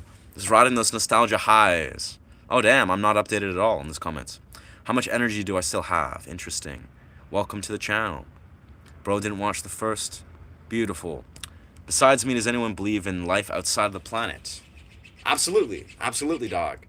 I think it would be absurd, like really absurd, especially in modern 2026, for people to actually like truly believe, like, no, in this vast, like expansive, infinite universe that's just such a massive thing. It would be bizarre to believe that it's not present, that we don't have life outside. Yeah, not a thing I think about a lot, but I agree. I really believe deeply that we're surrounded by a very interesting, vast universe that is just fun to think about. Like, damn, it's such a mind fuck to think about, truthfully. Yeah. It was a gigantic shad. I thought it was a snake at first. Damn. Honestly, bro, that's magical. That's one of the magic. I don't fish, and I think you were the one that recommended. Maybe it was you. Maybe it was another viewer. They're saying to me, they're like, "Yo, brother, you should fish. You should go fish. Just do it." And I was like, loving their passion. I was like, you know what?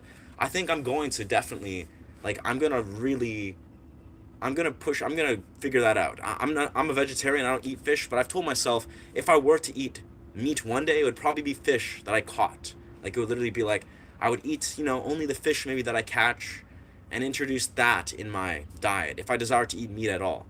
But yeah, the art of fishing, like to go in a beautiful lake with friends or yourself, and just be around beautiful nature. That seems like an incredible intention. I really appreciate people that really connect with fishing, truthfully.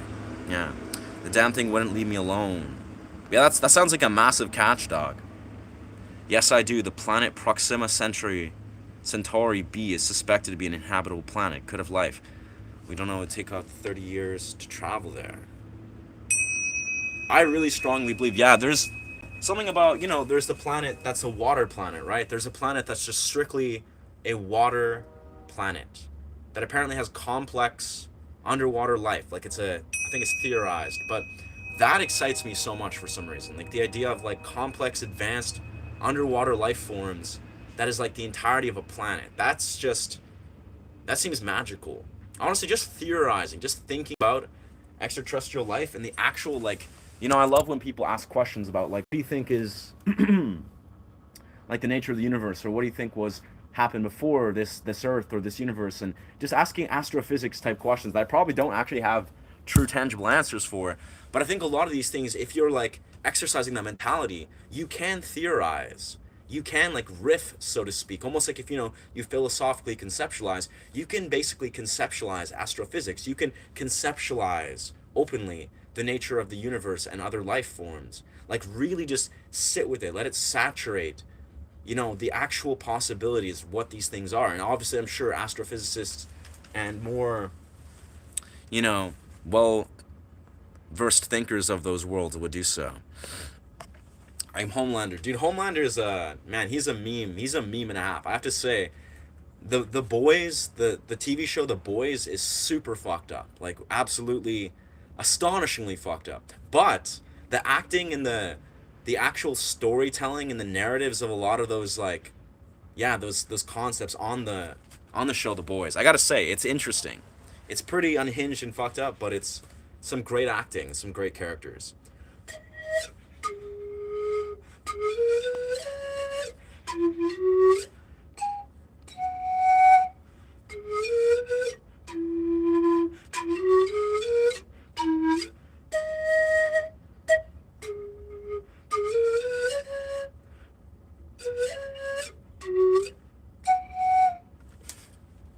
I don't know why. That tune, that melody pops in my head like twice a day. I don't know if you guys ever played Zelda. Zelda, what is it? Link's Awakening. I don't know if you played Zelda Link's Awakening. It's like a Game Boy game. For some reason, that melody is stuck in my head all the time. Just the ones like do do do do do do do do do do do do do do do do do do do. It's like do do do do do do do do. It's like a beautiful melody, but it's like it makes me feel like I'm like a 5-year-old or 6 or whatever 7-year-old playing a Game Boy game that I haven't played for like 30 years or 25 years. But I'm just like hearing that melody and I'm just playing on the pan flute. It makes me feel like I'm like, transcending space and time. You ever seen where people make sounds on top of the instrument? For example, playing one note and repeating it with your mouth so you can make other cool things. Sure, sure. Yeah, that's like beatboxing. You're talking about like beatboxing on top of the pan flute. Yeah?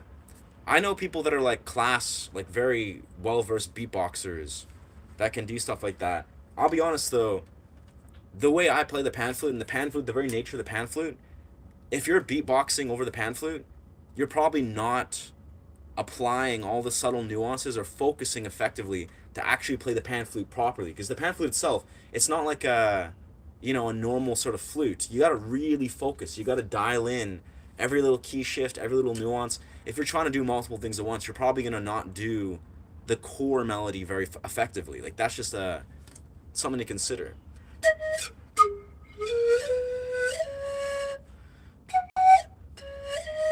Very simple. It's easy to make mistakes on the pan flute. So I would say doing multiple things at once probably is not that effective. How's the Dream Yoga one? It's actually, the Dream Yoga one rocks. Very similar. That's the thing, is both books have reoccurring themes. I would say the Dream Yoga one really focuses a lot on the foundational elements of lucid dreaming. And the other one focuses also on some of the foundational elements, but it actually more so goes into a lot of the more advanced, almost philosophical, meditative visualization techniques. But they both, yeah, so it's almost like this one has a lot more foundational elements. But, damn, yeah, they're both, again, this one is supposed to be more oriented towards nighttime practice. So, say the stuff you do right before you're falling asleep, where the daytime one also focuses on the nighttime stuff, but it also focuses a lot on, like, things that you integrate throughout the day. But they both interweave both. Like, I must say, they're both well-written books that speak about both very equally. That is, foundational and advanced nighttime and daytime practices in a very well-balanced way. So I would say they complement each other very well, but they're also very independently written books. I believe, though, this was the first one he wrote, the Dream Yoga one. Yeah. Yeah. Maybe even the future generation will see it. Yeah. Yeah. Hair reveal when? I think I've revealed my hair a few times, but that ass, it gets in the way. Like, hair just gets in the way, brother. I'm gonna get a haircut probably in either next week or something. I'm gonna find a place to get a good haircut, and my hair will definitely be more manageable when I cut it.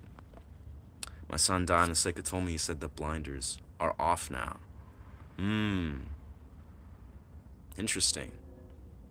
Well, depending on the integrity or the nature of the psychic, they could be giving you, a very beautiful, broad, universal truth, or it could be deeply relevant. I don't know. I wouldn't say psychics are not all equal. They're not all even. Maybe, you don't really know, not to say this demerits any of, the integrity of this psychic, but I would more so take with a grain of salt what the true message is.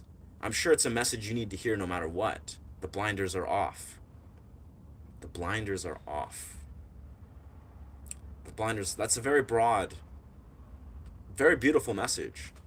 But, yeah, I don't know. Again, I almost think if a psychic is like formally receiving income or trying to constantly, like, it's like a transactional nature, I wouldn't feel as resonant to the psychic. If a psychic is like someone you meet organically through, like a medicine journey experience, and you do some sort of like, organic exchange, then perhaps, but I don't know. That's not a thing I think about. I have the Skyrim music stuck in my head. That's legendary, dog. I'm happy for you, bro. The Skyrim music is just so beautiful. I don't even remember how the Skyrim music goes. Like it's like, damn, yeah, I don't know. I was remixing and improvising over Skyrim music for a while when I was new to this channel. Like when I was creating content where I was just trying to like attach to movie themes and ideas to pop in keywords.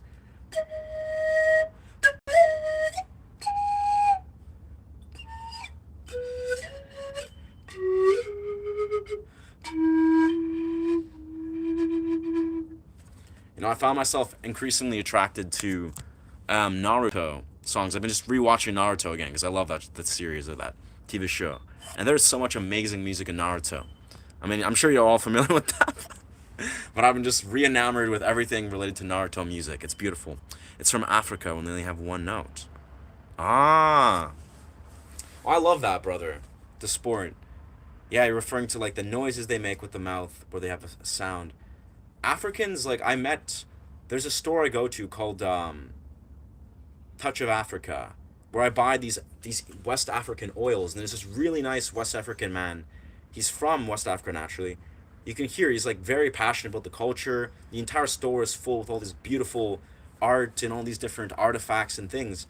And yeah, I really like the way he talks about West African music, where it's like African music seems to very like it's very primal. Obviously, it's like very like simple sounds. You're using like little artifacts of nature that are making simple sounds, and it's like a lot of it has to do with like dancing with the music. Like you're not just playing an instrument for the sake of the instrument playing. You're trying to make the instrument like a shaker. Like you're dancing with it. You're trying to do like crazy stuff and throws. It's like using the very core elements of music. So yeah, that's something I think is actually brilliant. Do I like motion capture? I have to say I love motion capture. Not something I explore a lot, but when I'm at like raves and shows or doing performances like at festivals, a lot of the photographers use motion capture to like capture, LED visuals and like frozen frames from what I'm doing, and they do such a great job. Seems to be a beautiful art. Shield is that you changed your profile. Nice.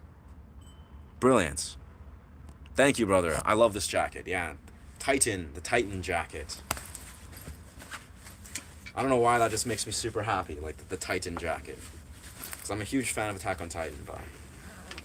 Let's see, actually, before we enter inside, I want to continue... Let's see what core things I can bring. So... So, profound inner reality. Dream Yoga, page 60. Although the subtle body isn't the material body, like the outer gross body, that doesn't make it less real. So saying about the subtle body, that is the energy body. In the Tibetan Buddhist view, the outer is an expression of the inner. The best way to explore the subtle body and discover the foreign main constitutions for yourself is through the inner yogas. So that's when you can prove to yourself that the channels, the winds, the drops, and the wheels are real because you feel them. So what they're talking about is these, because there's context, the drops, the winds, and the wheels, these are spiritual, subtle body concepts. Like the droplets, they're actually all aligned with our spinal column. They're called energetic droplets. Like each of these drops, these are apparently when you're doing energetic practice or relating this to lucid dream practice, if you can tap into the drops. I forget what they're called. I think they're called, let's see. There's a very specific term for them. Why do we sleep? Sleep cycles. I'll find them later at some point, I'm sure. But yeah, they basically... So we're talking about the best way to explore the subtle body is to discover the four main constitutes for yourself. It's through the inner body yogas. Prove to yourself that channels, the winds, the drops, and the wheels are ready because you are real, because you feel them. And feeling is more convincing than seeing. And you can feel the winds or the prana moving through your channels and the bindus gathering at the chakras. When I started doing the inner yogas and felt my subtle body for the first time, it was one of the great discoveries of my life. A new dimension of being was revealed. This is when I discovered and developed conviction in what the Tibetan Buddhists call profound inner reality. Body and mind are not the same, but they're also not different. A discovery that's achieved with the inner yogas. Nice. So, I don't know, I like this part here. And then it goes into a depth of the channels. The channels are the easiest elements of the subtle body to understand. Depending on which system you use, there are around 72,000 channels in our subtle body.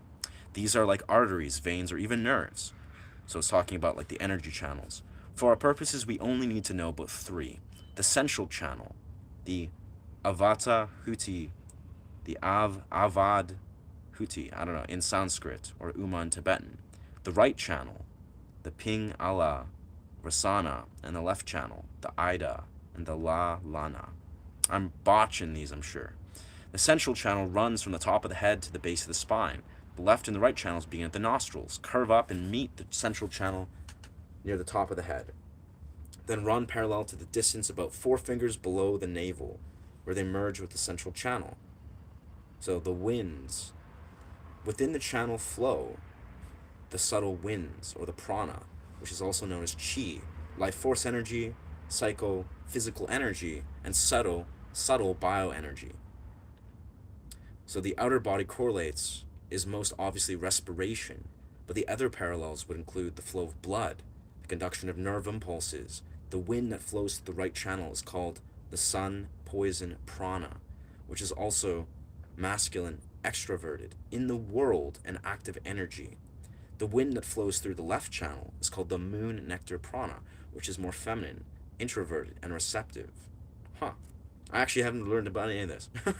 The wind that flows through the central channel is called wisdom wind, and is only breathes when 2 outer channels, which carry confused or dualistic wind, stop breathing. This occurs in a very deep meditation or death. Pay attention to your breath when you meditate or when you go to sleep, and you will notice how your respiration slows down, can even stop. There's an intimate connection between the movement of breath and the movement of thought. When all thoughts cease in deep meditation or death, so does the outer breath and the inner prana, the wind that brings about the movement. Huh. Interesting.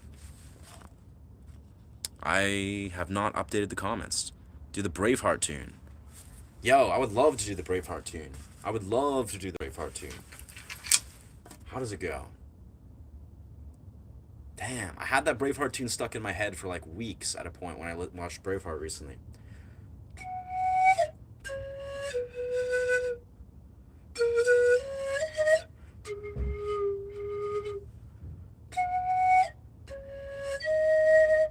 Yeah, it's in that key. I'm not sure exactly. I know it's like...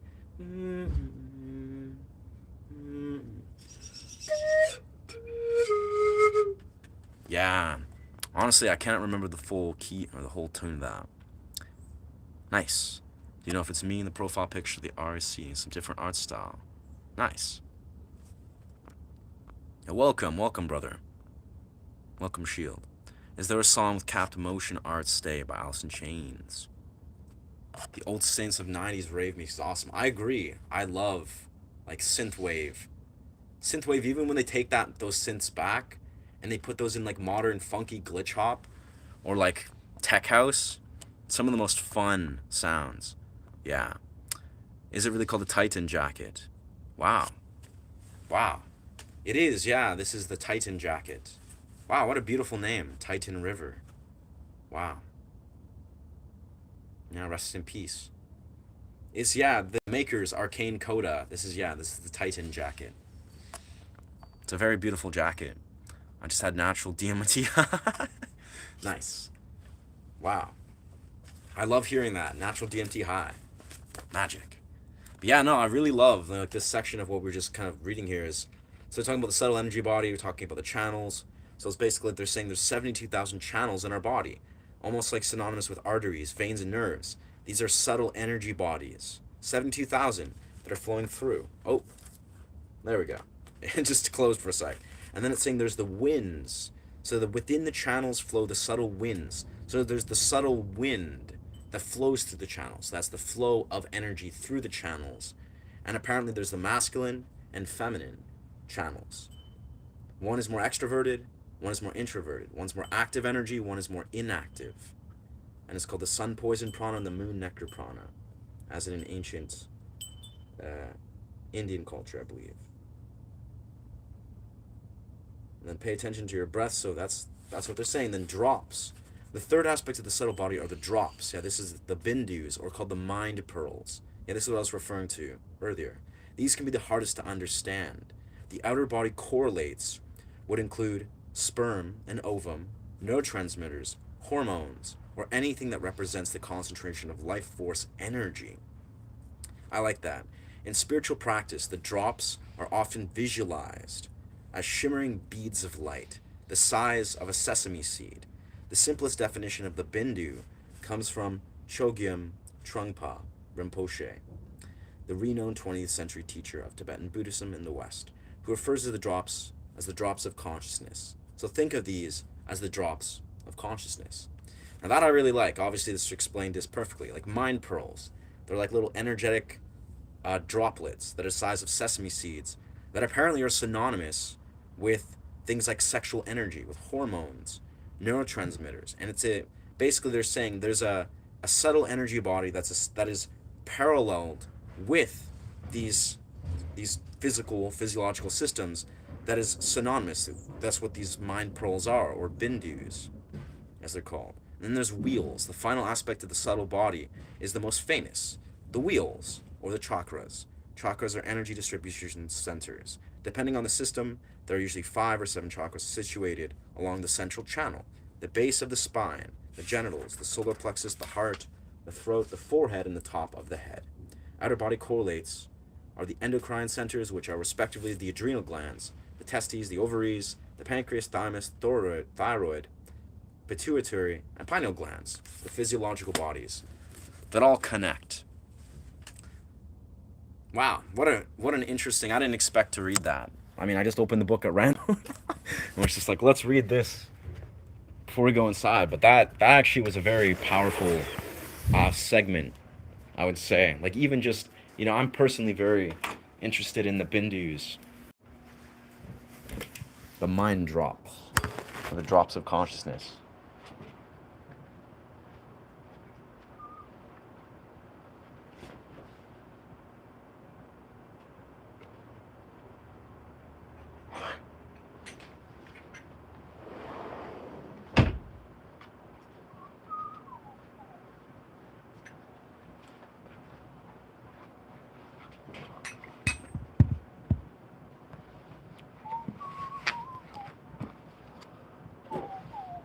Magic.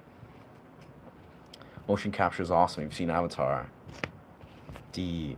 Yo, man, so the DMT guy was tripping. The trip was great, but the calm down was kind of shitty. Interesting. The calm down. The calm down. So you must be referring to the integration. I mean, DMT, I've only done Changa quintessentially. The come down, as I experience, there's no come down really. There should be an afterglow, actually. There should be. I mean, depending on how you integrate the experience. Again, freebase that you may have introduced may be different, but DMT physically doesn't have a come down. Obviously, mentally, energetically, it could be something that you have to process and integrate depending on the nature of the experience. But thank you for sharing, CCCatZZ, or CX. What's the book? That book is Dream Yoga. Very beautiful book. Dream Yoga by Andrew Holisek. I recommend this book highly to anybody. Anybody and everybody. I've been reading it for a while now, the last 5-6 months. Oi, Willy Wonka pastor. I don't know how I feel about that, dog. I'm definitely far from being a pastor. I don't see a pastor as a positive title, but thank you for the Willy Wonka compliment. We all love Willy Wonka, so thank you. Active masculine and passive feminine. Yeah. And again, like, that's a very neutralistic realm. Our energy center, active masculine, passive feminine. Active masculine, passive feminine. These are like neutral entities that are flowing through as the winds, as they say, through the 72,000, centers, or the chakra, or not, just like the channels. Sorry, that's the word. Yeah. Oi. Yeah, Whammo Bammo. This buddy, he's great. He's a great dude. He's a great addition to this community. Just unhinged and great. I think the most important thing about long formats is what I believe is good for your channel. Stick to one topic, just said. Do your live streams. Nice. Beautiful. You're a great talker. People listen to what you know about some of that. Simply packaging your videos and would work well. Wow. I don't know if Madeline's still here, but thank you, Madeline, for your beautiful comment on my long format video. She's saying, yeah, to stick to one topic like you always did. Yeah. Yeah. Great talker. People enjoy listening to what you know about spiritual topics and music, and simply packaging into your videos I think would work into one theme. Yeah, I agree. I'm just kind of openly breaking open the fourth wall, so to speak, where I'm just reading on my comments. And it's interesting. I think Madeline's correct. Where I've been, I spoke of this on the start of the stream. I've been openly exploring the means of basically being a director, exercising being a director, basically doing videography for my long format videos. And yeah, I feel really good, very proud about the video that I released yesterday. And I've actually been conceptualizing a very active form of creating like very elaborate, very like well developed, very well edited, but very simple videos where I'm just playing around with different angles and making very engaging, very visually stunning for the viewer.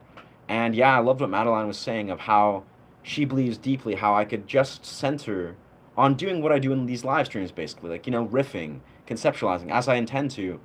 And that's the thing, is what I intend to do with these long format videos. Like, truthfully, I think it will be very easy to, yeah, just organically allow myself to channel these kind of monologues or dialogues, from the future, while also making it an interesting visual experience for the viewer. And that's actually what I think has been part of the breakthrough, is it's like an art form in itself, right? It's an art form in itself to be able to say, create a video that, say you have a segment where I say a word, right? I'm saying like maybe something about, I don't know, I don't know, lucid dreaming or something. And then, I pause, end the video, turn the video on again, or just press record, turn off record, press record again, and then I situate a creative angle to create the illusion of cohesiveness, the illusion of everything being synchronized. But in reality, I'm stopping and starting the camera every time.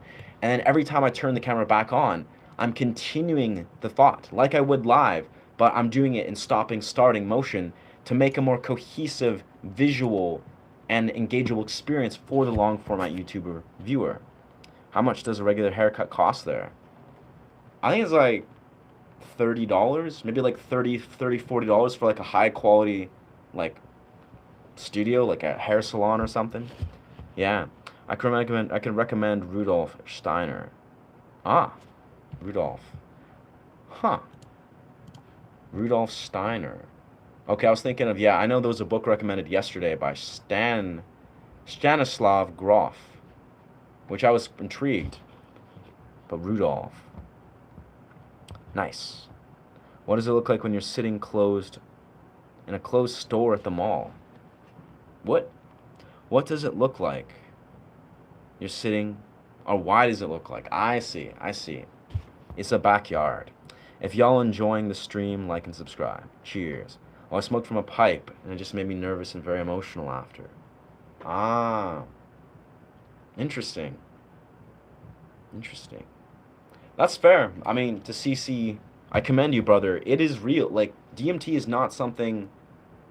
I think initially when you expressed you were going to do DMT, I said a number of things that were sort of just like commending, but also, hoping that you really understand sort of the context of what you're engaging in. Because DMT is not a thing that you can do it technically at any given point. You can pick up a DMT, device and smoke it. But the reality is, I, as a guy that's engaged in Changa, so it's not regular freebase DMT, a number of times, I think it's more about you honoring the divine timing, if you will. That is the synchronicities, the synchronized nature of how the DMT aligns in your experience. So that's the thing, is you can technically do a psychedelic or a medicine like DMT, because it's the most powerful psychedelic, anytime you want. And even no one's going to stop you physically. Technically, you have the free will to do DMT whenever you want. But what I really highly urge people to understand, and I'm just articulating this further, to myself and in general, is it's about the timing and the alignment with the psychedelic or the medicine entering your reality. And what I'm going to say is, I've spoken this very openly, and I've seen this extremely openly. You will continuously see deeper and deeper levels of alignment with these sacred medicines. So what I mean by that is, basically, if you tell yourself, oh, you know what, this is maybe not the time, not the moment. A lot of things in my life are sort of not aligning or very much almost not confirming in an organic way that this medicine is the right time and place. And you listen to that and do that over and over and over again, you'll see that there's a pattern. I'm telling you, this is how these medicines work. There's a pattern that will confirm over and over and over again either yes, this is the right time, or no, this is the right or the wrong time, right? And what I'm telling you is, if you listen to that, you'll notice it will just get more and more synchronized. It's bizarre. It's almost like, it's literally like a metaphysical anomaly. You'll see that basically there is going to be a time when the universe tells you, yes, right now is the perfect time. It's almost like there's so many impossible synchronized anomalies that literally are confirming that yes, right now is the time for you to engage in this medicine. So technically, yes, it's like, I commend, there is, in a larger context, surely there's probably not a lot to lose if you're feeling like, okay, it's time to pull this trigger and engage in this DMT experience. You know, you are probably gaining something from it. The fact that you've engaged in this, you've thought this through, you've put some intention in it. But what I'm saying is the increased level of intentionality, the increased level of receptivity of listening to the way that this medicine, for example, DMT, is entering reality, that is going to profoundly change the nature of how you're able to integrate it.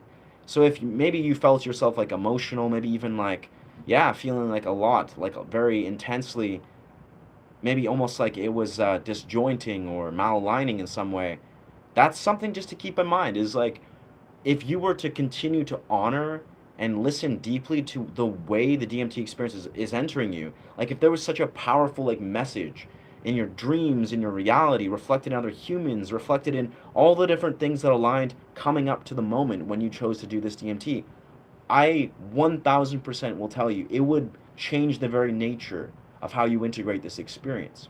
So, anyways, food for thought, but thank you for sharing. And honestly, I commend you, brother, for entering that portal. You did extract something beautiful, and 100% you're going to continue to unpackage it, I'm sure. Anyways, thank you, Ryan. Love the name too. We named our son the ice moon of Saturn. Wow. Well, that says a lot about you, Moon. That's really beautiful. That says a really beautiful thing about the fact that you named your son Titan. Like, that's a really beautiful name. And yeah, I really like that. Thank you. The pipe makes people connect to the winds. Nice. Me too, Gary. Honestly, this pipe, like the pan pipe, it is like, I like to think about this in an abstract way. This is literally transmuting wind, that is air, the element of wind, into sound. Think about that, like just doing that.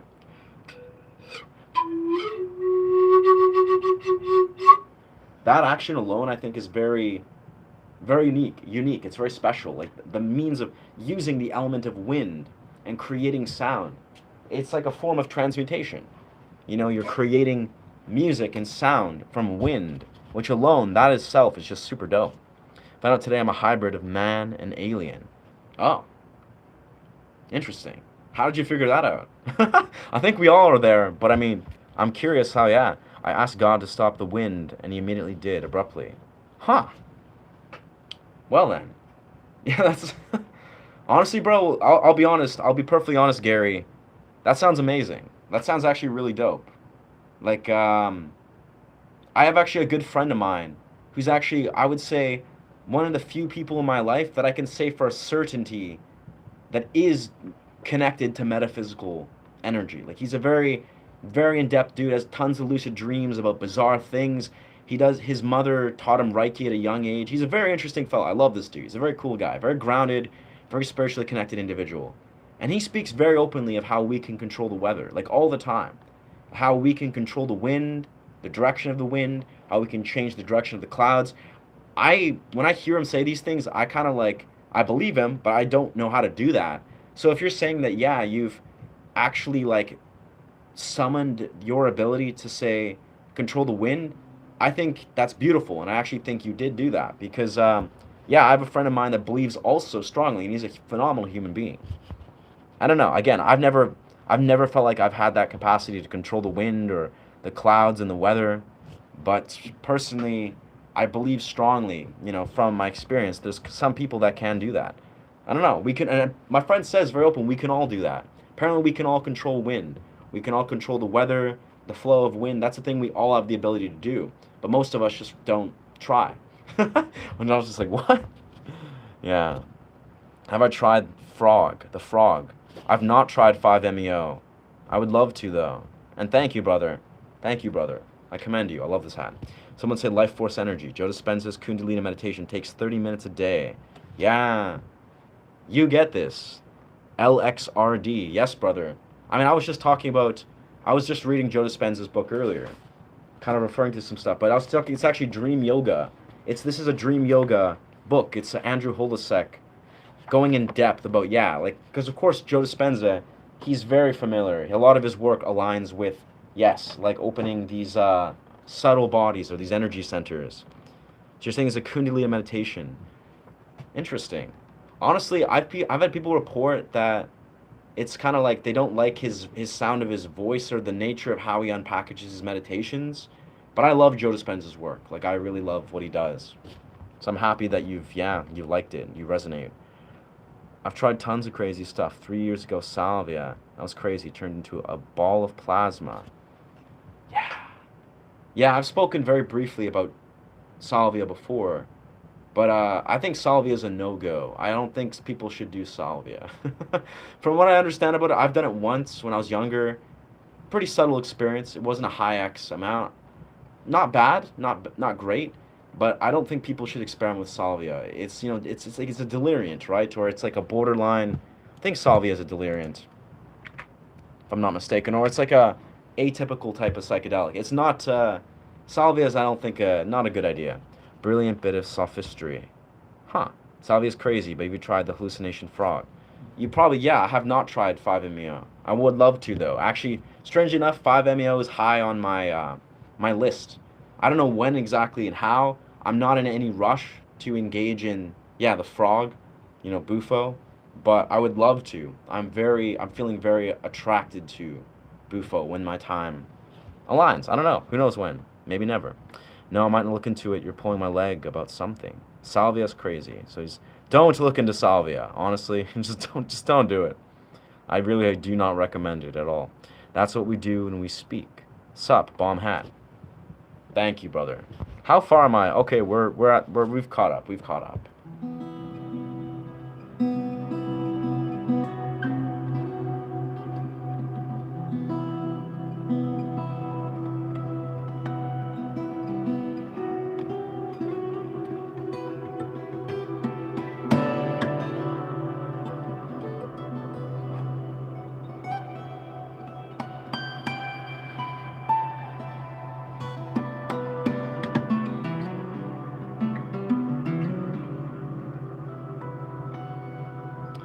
Yeah, thank you, brother. I love this hat too. Our emotions, especially our mass, affects the weather, and we think it's the other way around. Yeah, I could see that, Benet. I could actually really I could genuinely see that.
Our emotions, yes.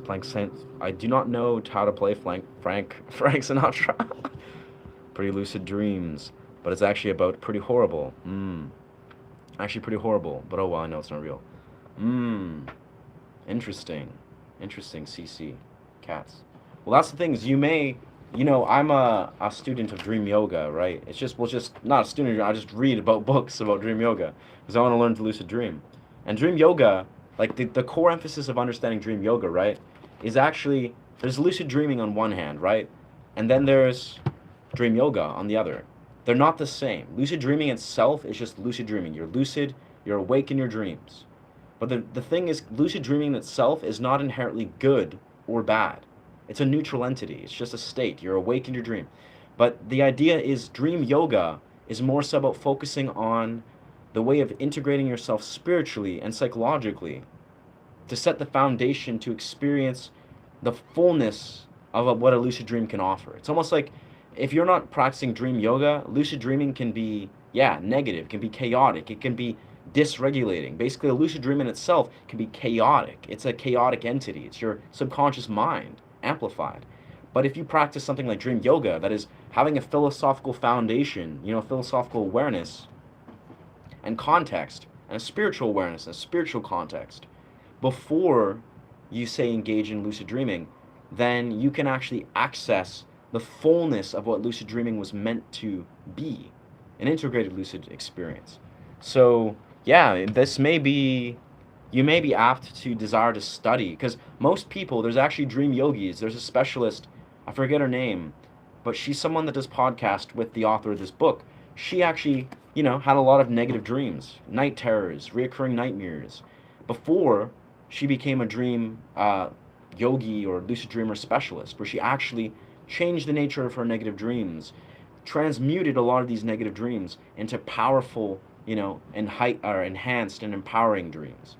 So, yeah, I think a lot of people, if you're experiencing nightmares, night terrors, the core thing you can take away is lucid dreaming even itself. Just going lucid is not a positive thing, probably not a healthy thing for many people. Hell, in many rights, a lot of these books, they go very deeply to express that when you understand the nature of karma, karma has weight depending on your thoughts, depending on your actions.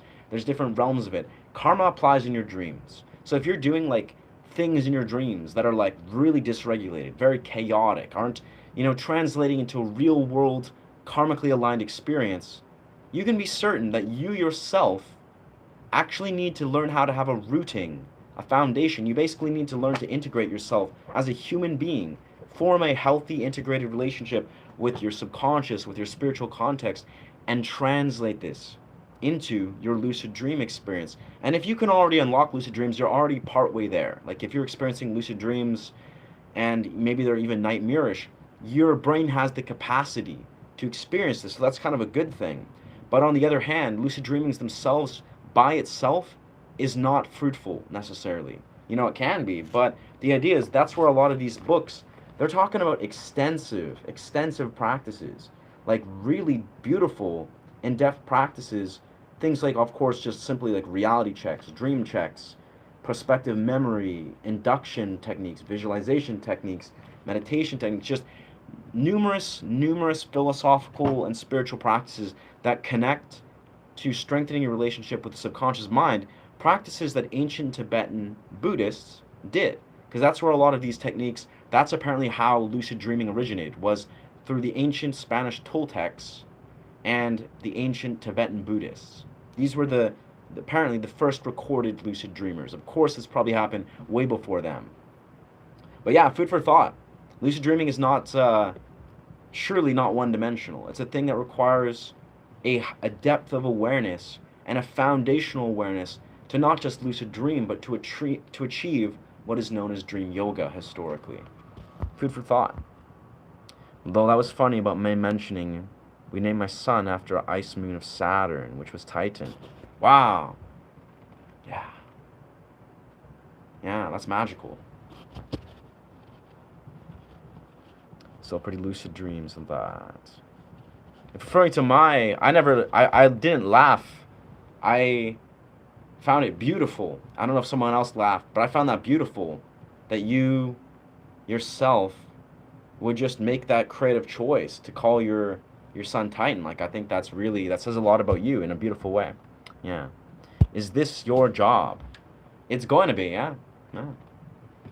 I've been doing this YouTube stuff for about 8 months, streaming for 6 months, and we're about 3 weeks away from being monetized. So yeah, I'm right on track to being a full-time YouTuber. Right now, I make nothing. This is pro bono, if you will. That's the breaks. That's what it takes. You know, you got to grind YouTube. But honestly, it's not bad. 8 months. 8 months is an amazing slope to be exactly where I'm at. I feel extraordinarily blessed in a very, very good position. Like 8 months, from 0 to 8 months to actually be, being able to receive paychecks from YouTube is it's an excellent place. The money I don't really focus on in the long term. In years to come, I surely want to make an X amount of money. I have like a goal in mind, but yeah, I'm definitely right on track. So with all of them, it's the same scenario where I'm in a hole in the wall, deflating into a white void, and I feel like I'm falling for many, many days. Yeah.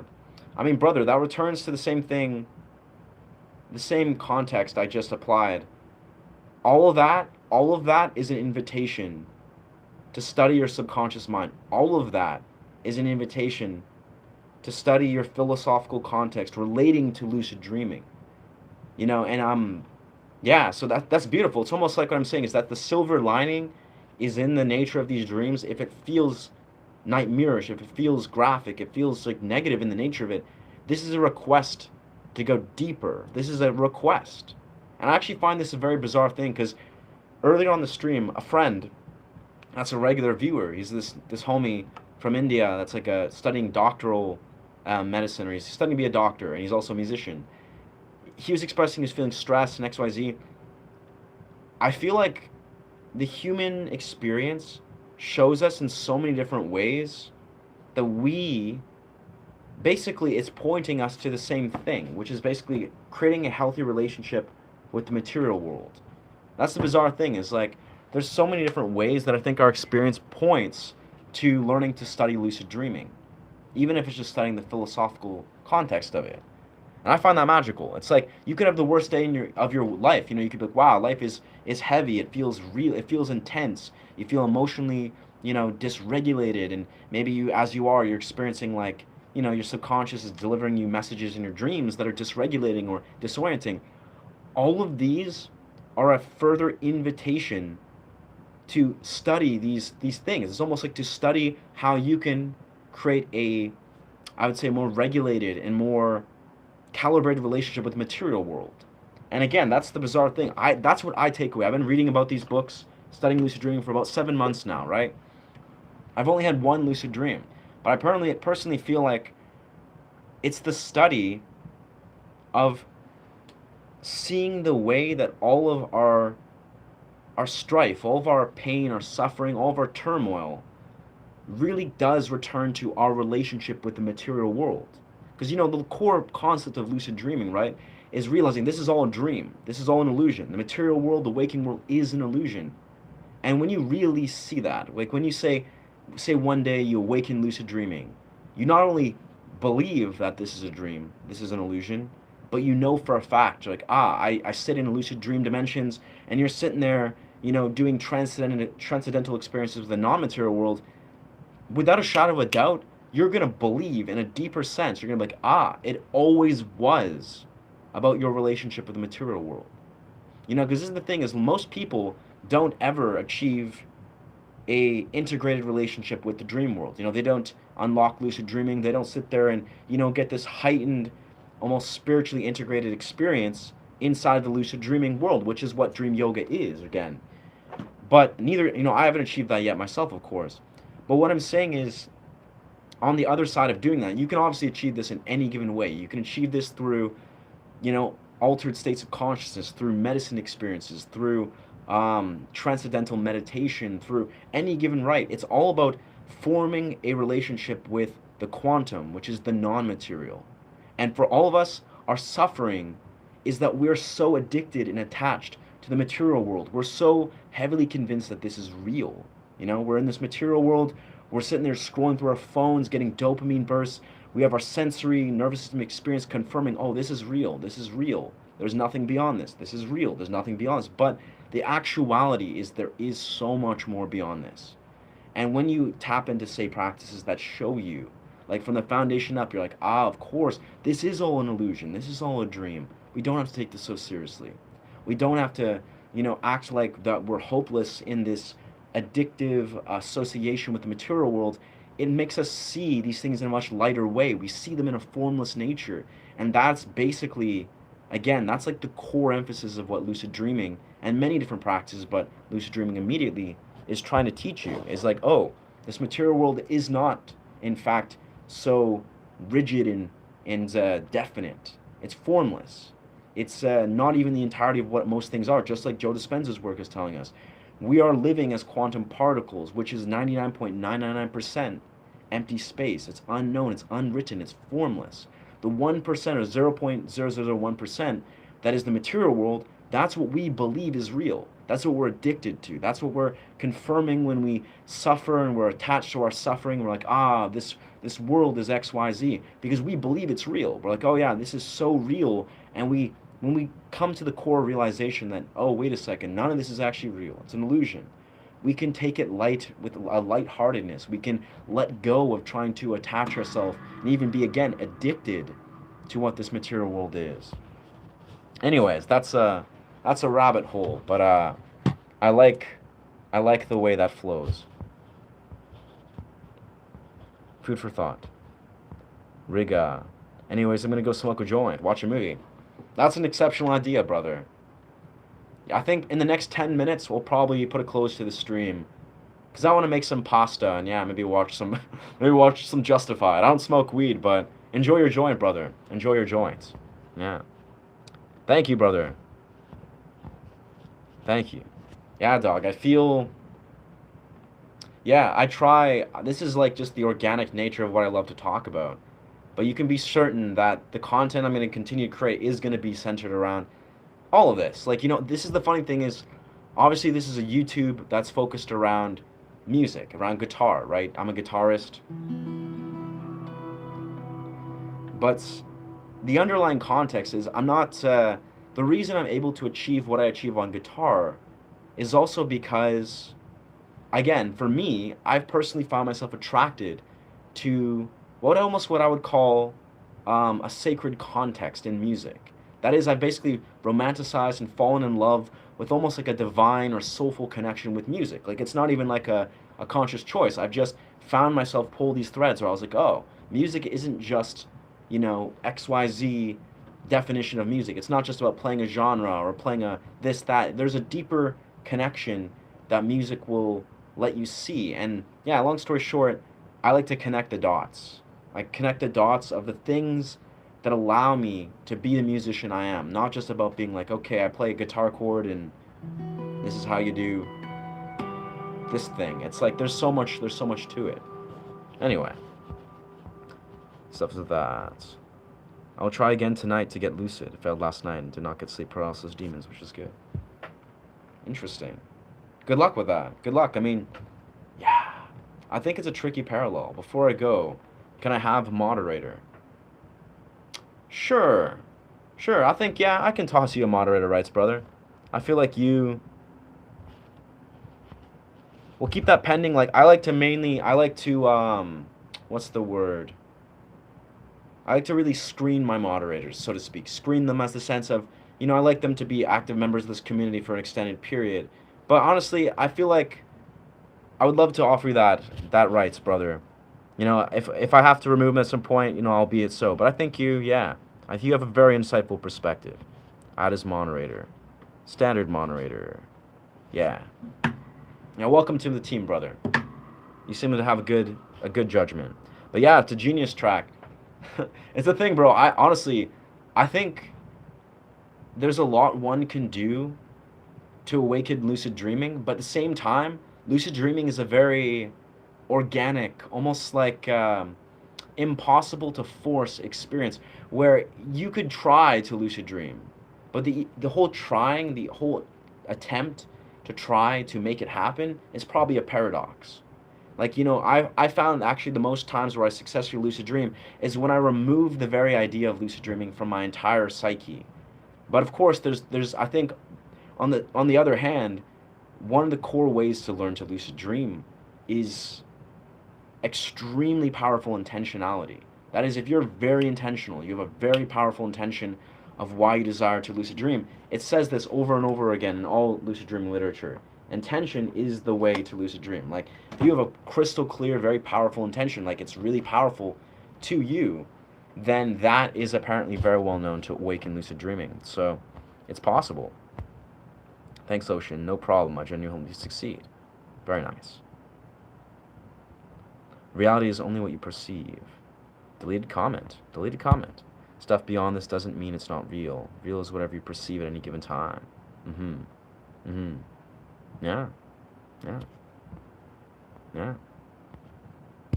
Yeah, I don't know if there was a thought stream that I missed in that thing, but yeah, nah, real is, real is it's a definition.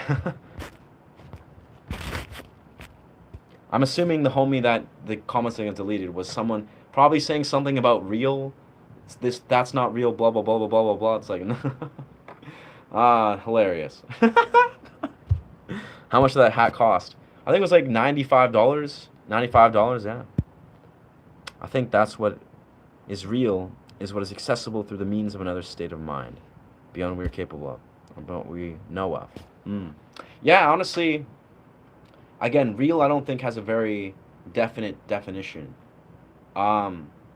Yes, there's what is real, can be perceived by our sensory experience in the 3D reality, in the human world. We could be like, oh, that is defined as what is real based on our senses in the 3D world. Correct, maybe, if you want to define it as that, what is real. But then there's obviously what is beyond what we define and experience with our senses in the 3D world, in the 4, 5, 16, beyond. This is also real.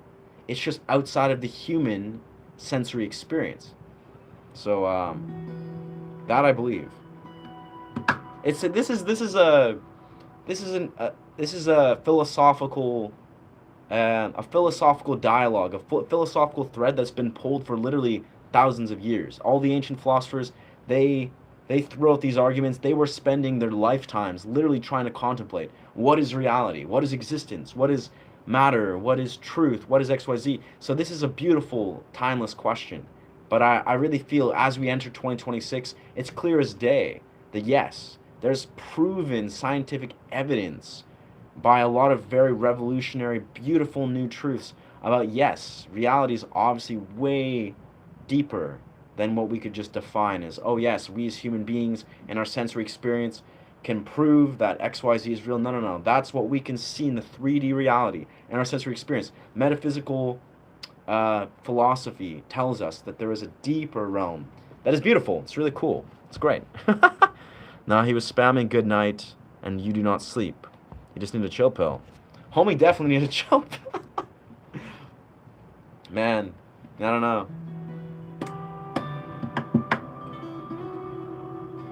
I sleep very well. So I appreciate his concern, but I'm sleeping very well.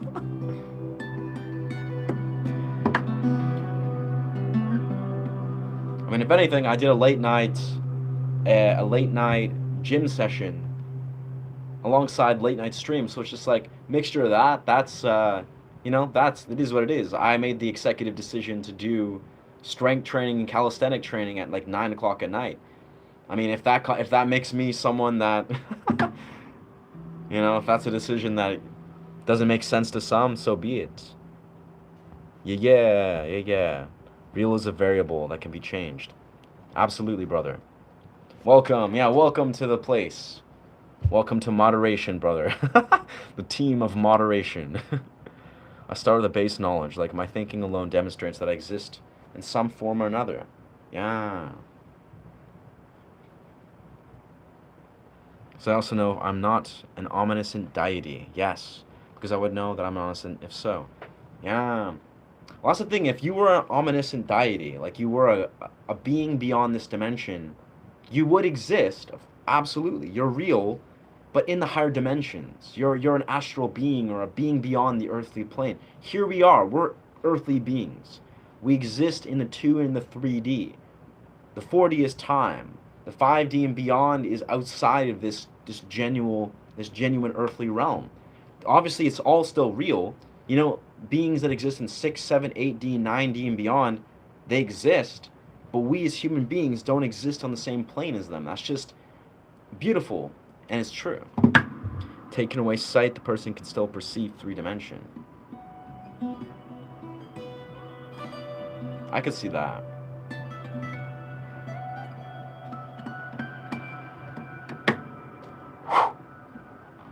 Magic.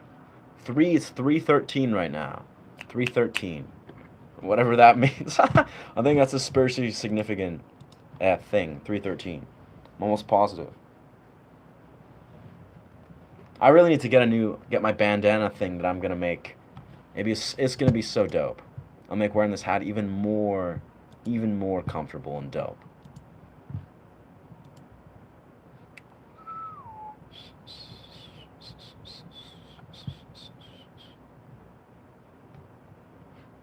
Wicked. 4D, time, is my favorite to think deeply about. Yeah. I must say, if I were to be super honest, I think what I'm most interested in is 8D. I'll be honest, 8D is what I think is the most curious. 9D is also very interesting, but I think 9D is all things. All things, all the time, all at once, permanently. I think if I'm not mistaken, maybe I'm mistaking 8D for 9D, but as I remember, as Matthias Stefano explained, it basically, the higher you get up in the realms, I think, what is it? I don't even remember. I haven't even watched this video in a long time. I think it's like 5 and 6D is like, 5D is the dream realm, basically. Like when you have the ability to, damn, what is it? You can envision things, but you cannot affect them, and you cannot change them. I think that's 5D, or that might be. It's basically the difference between like the 5 and the 6 is your conscious ability to engage and control them, and then the 7, 8, and 90 beyond is like your ability to maybe to influence them, but not freely and infinitely. And then 8 and 90, or it's like 90, is the ability to basically influence everything infinitely, always. You can experience all things in a sensory reality infinitely. Like you become them. It's basically like you have the universal sort of creator ability. But, man, yeah, I don't know. I probably botched parts of that. Absolutely. Dimensions are cool to learn about. Yeah, honestly, Matthias Stefano explains it very perfectly, I would say. Have y'all heard about 8D music with headphones on? No, man. Wow. I've never heard about that. I'm going to Google that or YouTube that. Because we're YouTubers, we use YouTube. 8D music, eh? 8D music. 8D, best 8D song experience with headphones. 8D immersive brainscape, parasympathetic mode.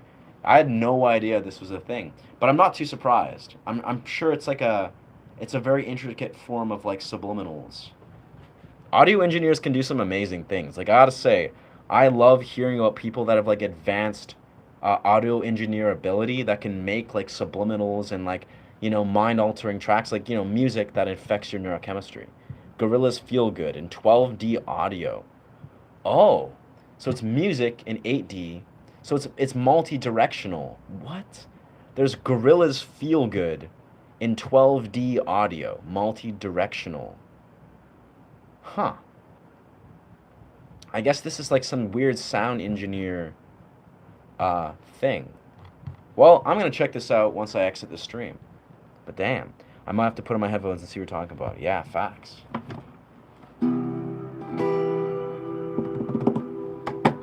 Magic. Alright, I think I'm going to put a close to the stream at this point. I'd love to make some pasta and go probably chill in the forest for a bit. But yes. So anyway, thank you so much for chiming in. Yeah, I appreciate the dope conversation, and it's great hearing about your DMT experience, brother. That's always, someone was saying they were experiencing DMT release from, I don't know, me talking about the lucid dreaming experience. I was just like, that's dope. What kind of pasta? Probably it's gonna be primavera. It's gonna be those like little noodle, like those little like twisted cork noodle things with primavera and some sweet potatoes. It's gonna be healthy as fuck. It's healthy pasta. It's like mega healthy. That's the move. Yeah, but the primavera sauce is just it's just dope. I gotta say, if you guys have not experienced primavera, either make it yourself or buy it. It's like the best pasta sauce I've ever tried, truthfully. I mean, obviously there's unhealthy pasta sauces out there that are probably tasting more flavorful, but primavera is insanely dope. Primavera, shout out. Magic. Have you had pesto? Pesto's pretty good, yeah. Pesto rocks. I mainly fuck with, of course, vegetarian or like vegan pesto, like healthy pesto, cheeseless. But honestly, I don't eat cheese out of choice, but cheese is delicious. Cheese is incredible. I mean, my partner, she loves to eat cheese all the time, and I don't shame people for eating unhealthy food. I'm kind of a weird outlier where I love eating really really healthy, but most people it's kind of like doesn't make sense. I have a cat crawling around me right now, so I'm gonna feed them in peace. Peace, dog. Be well. Goodbye. Be well, Moonstar. Peace out. Yes. All right, outro time. Let's do an outro. So yeah, if this content resonates with you, feel free to follow this channel. I teach guitar and I do meditative sound journeys among various sorts of YouTuber stuff. Peace, brother. Peace, Ocean. Appreciate you, brother. Be well. Yeah, remember to honor yourself and to honor each other. Yeah. Much love. Ashe. Ashe, friends.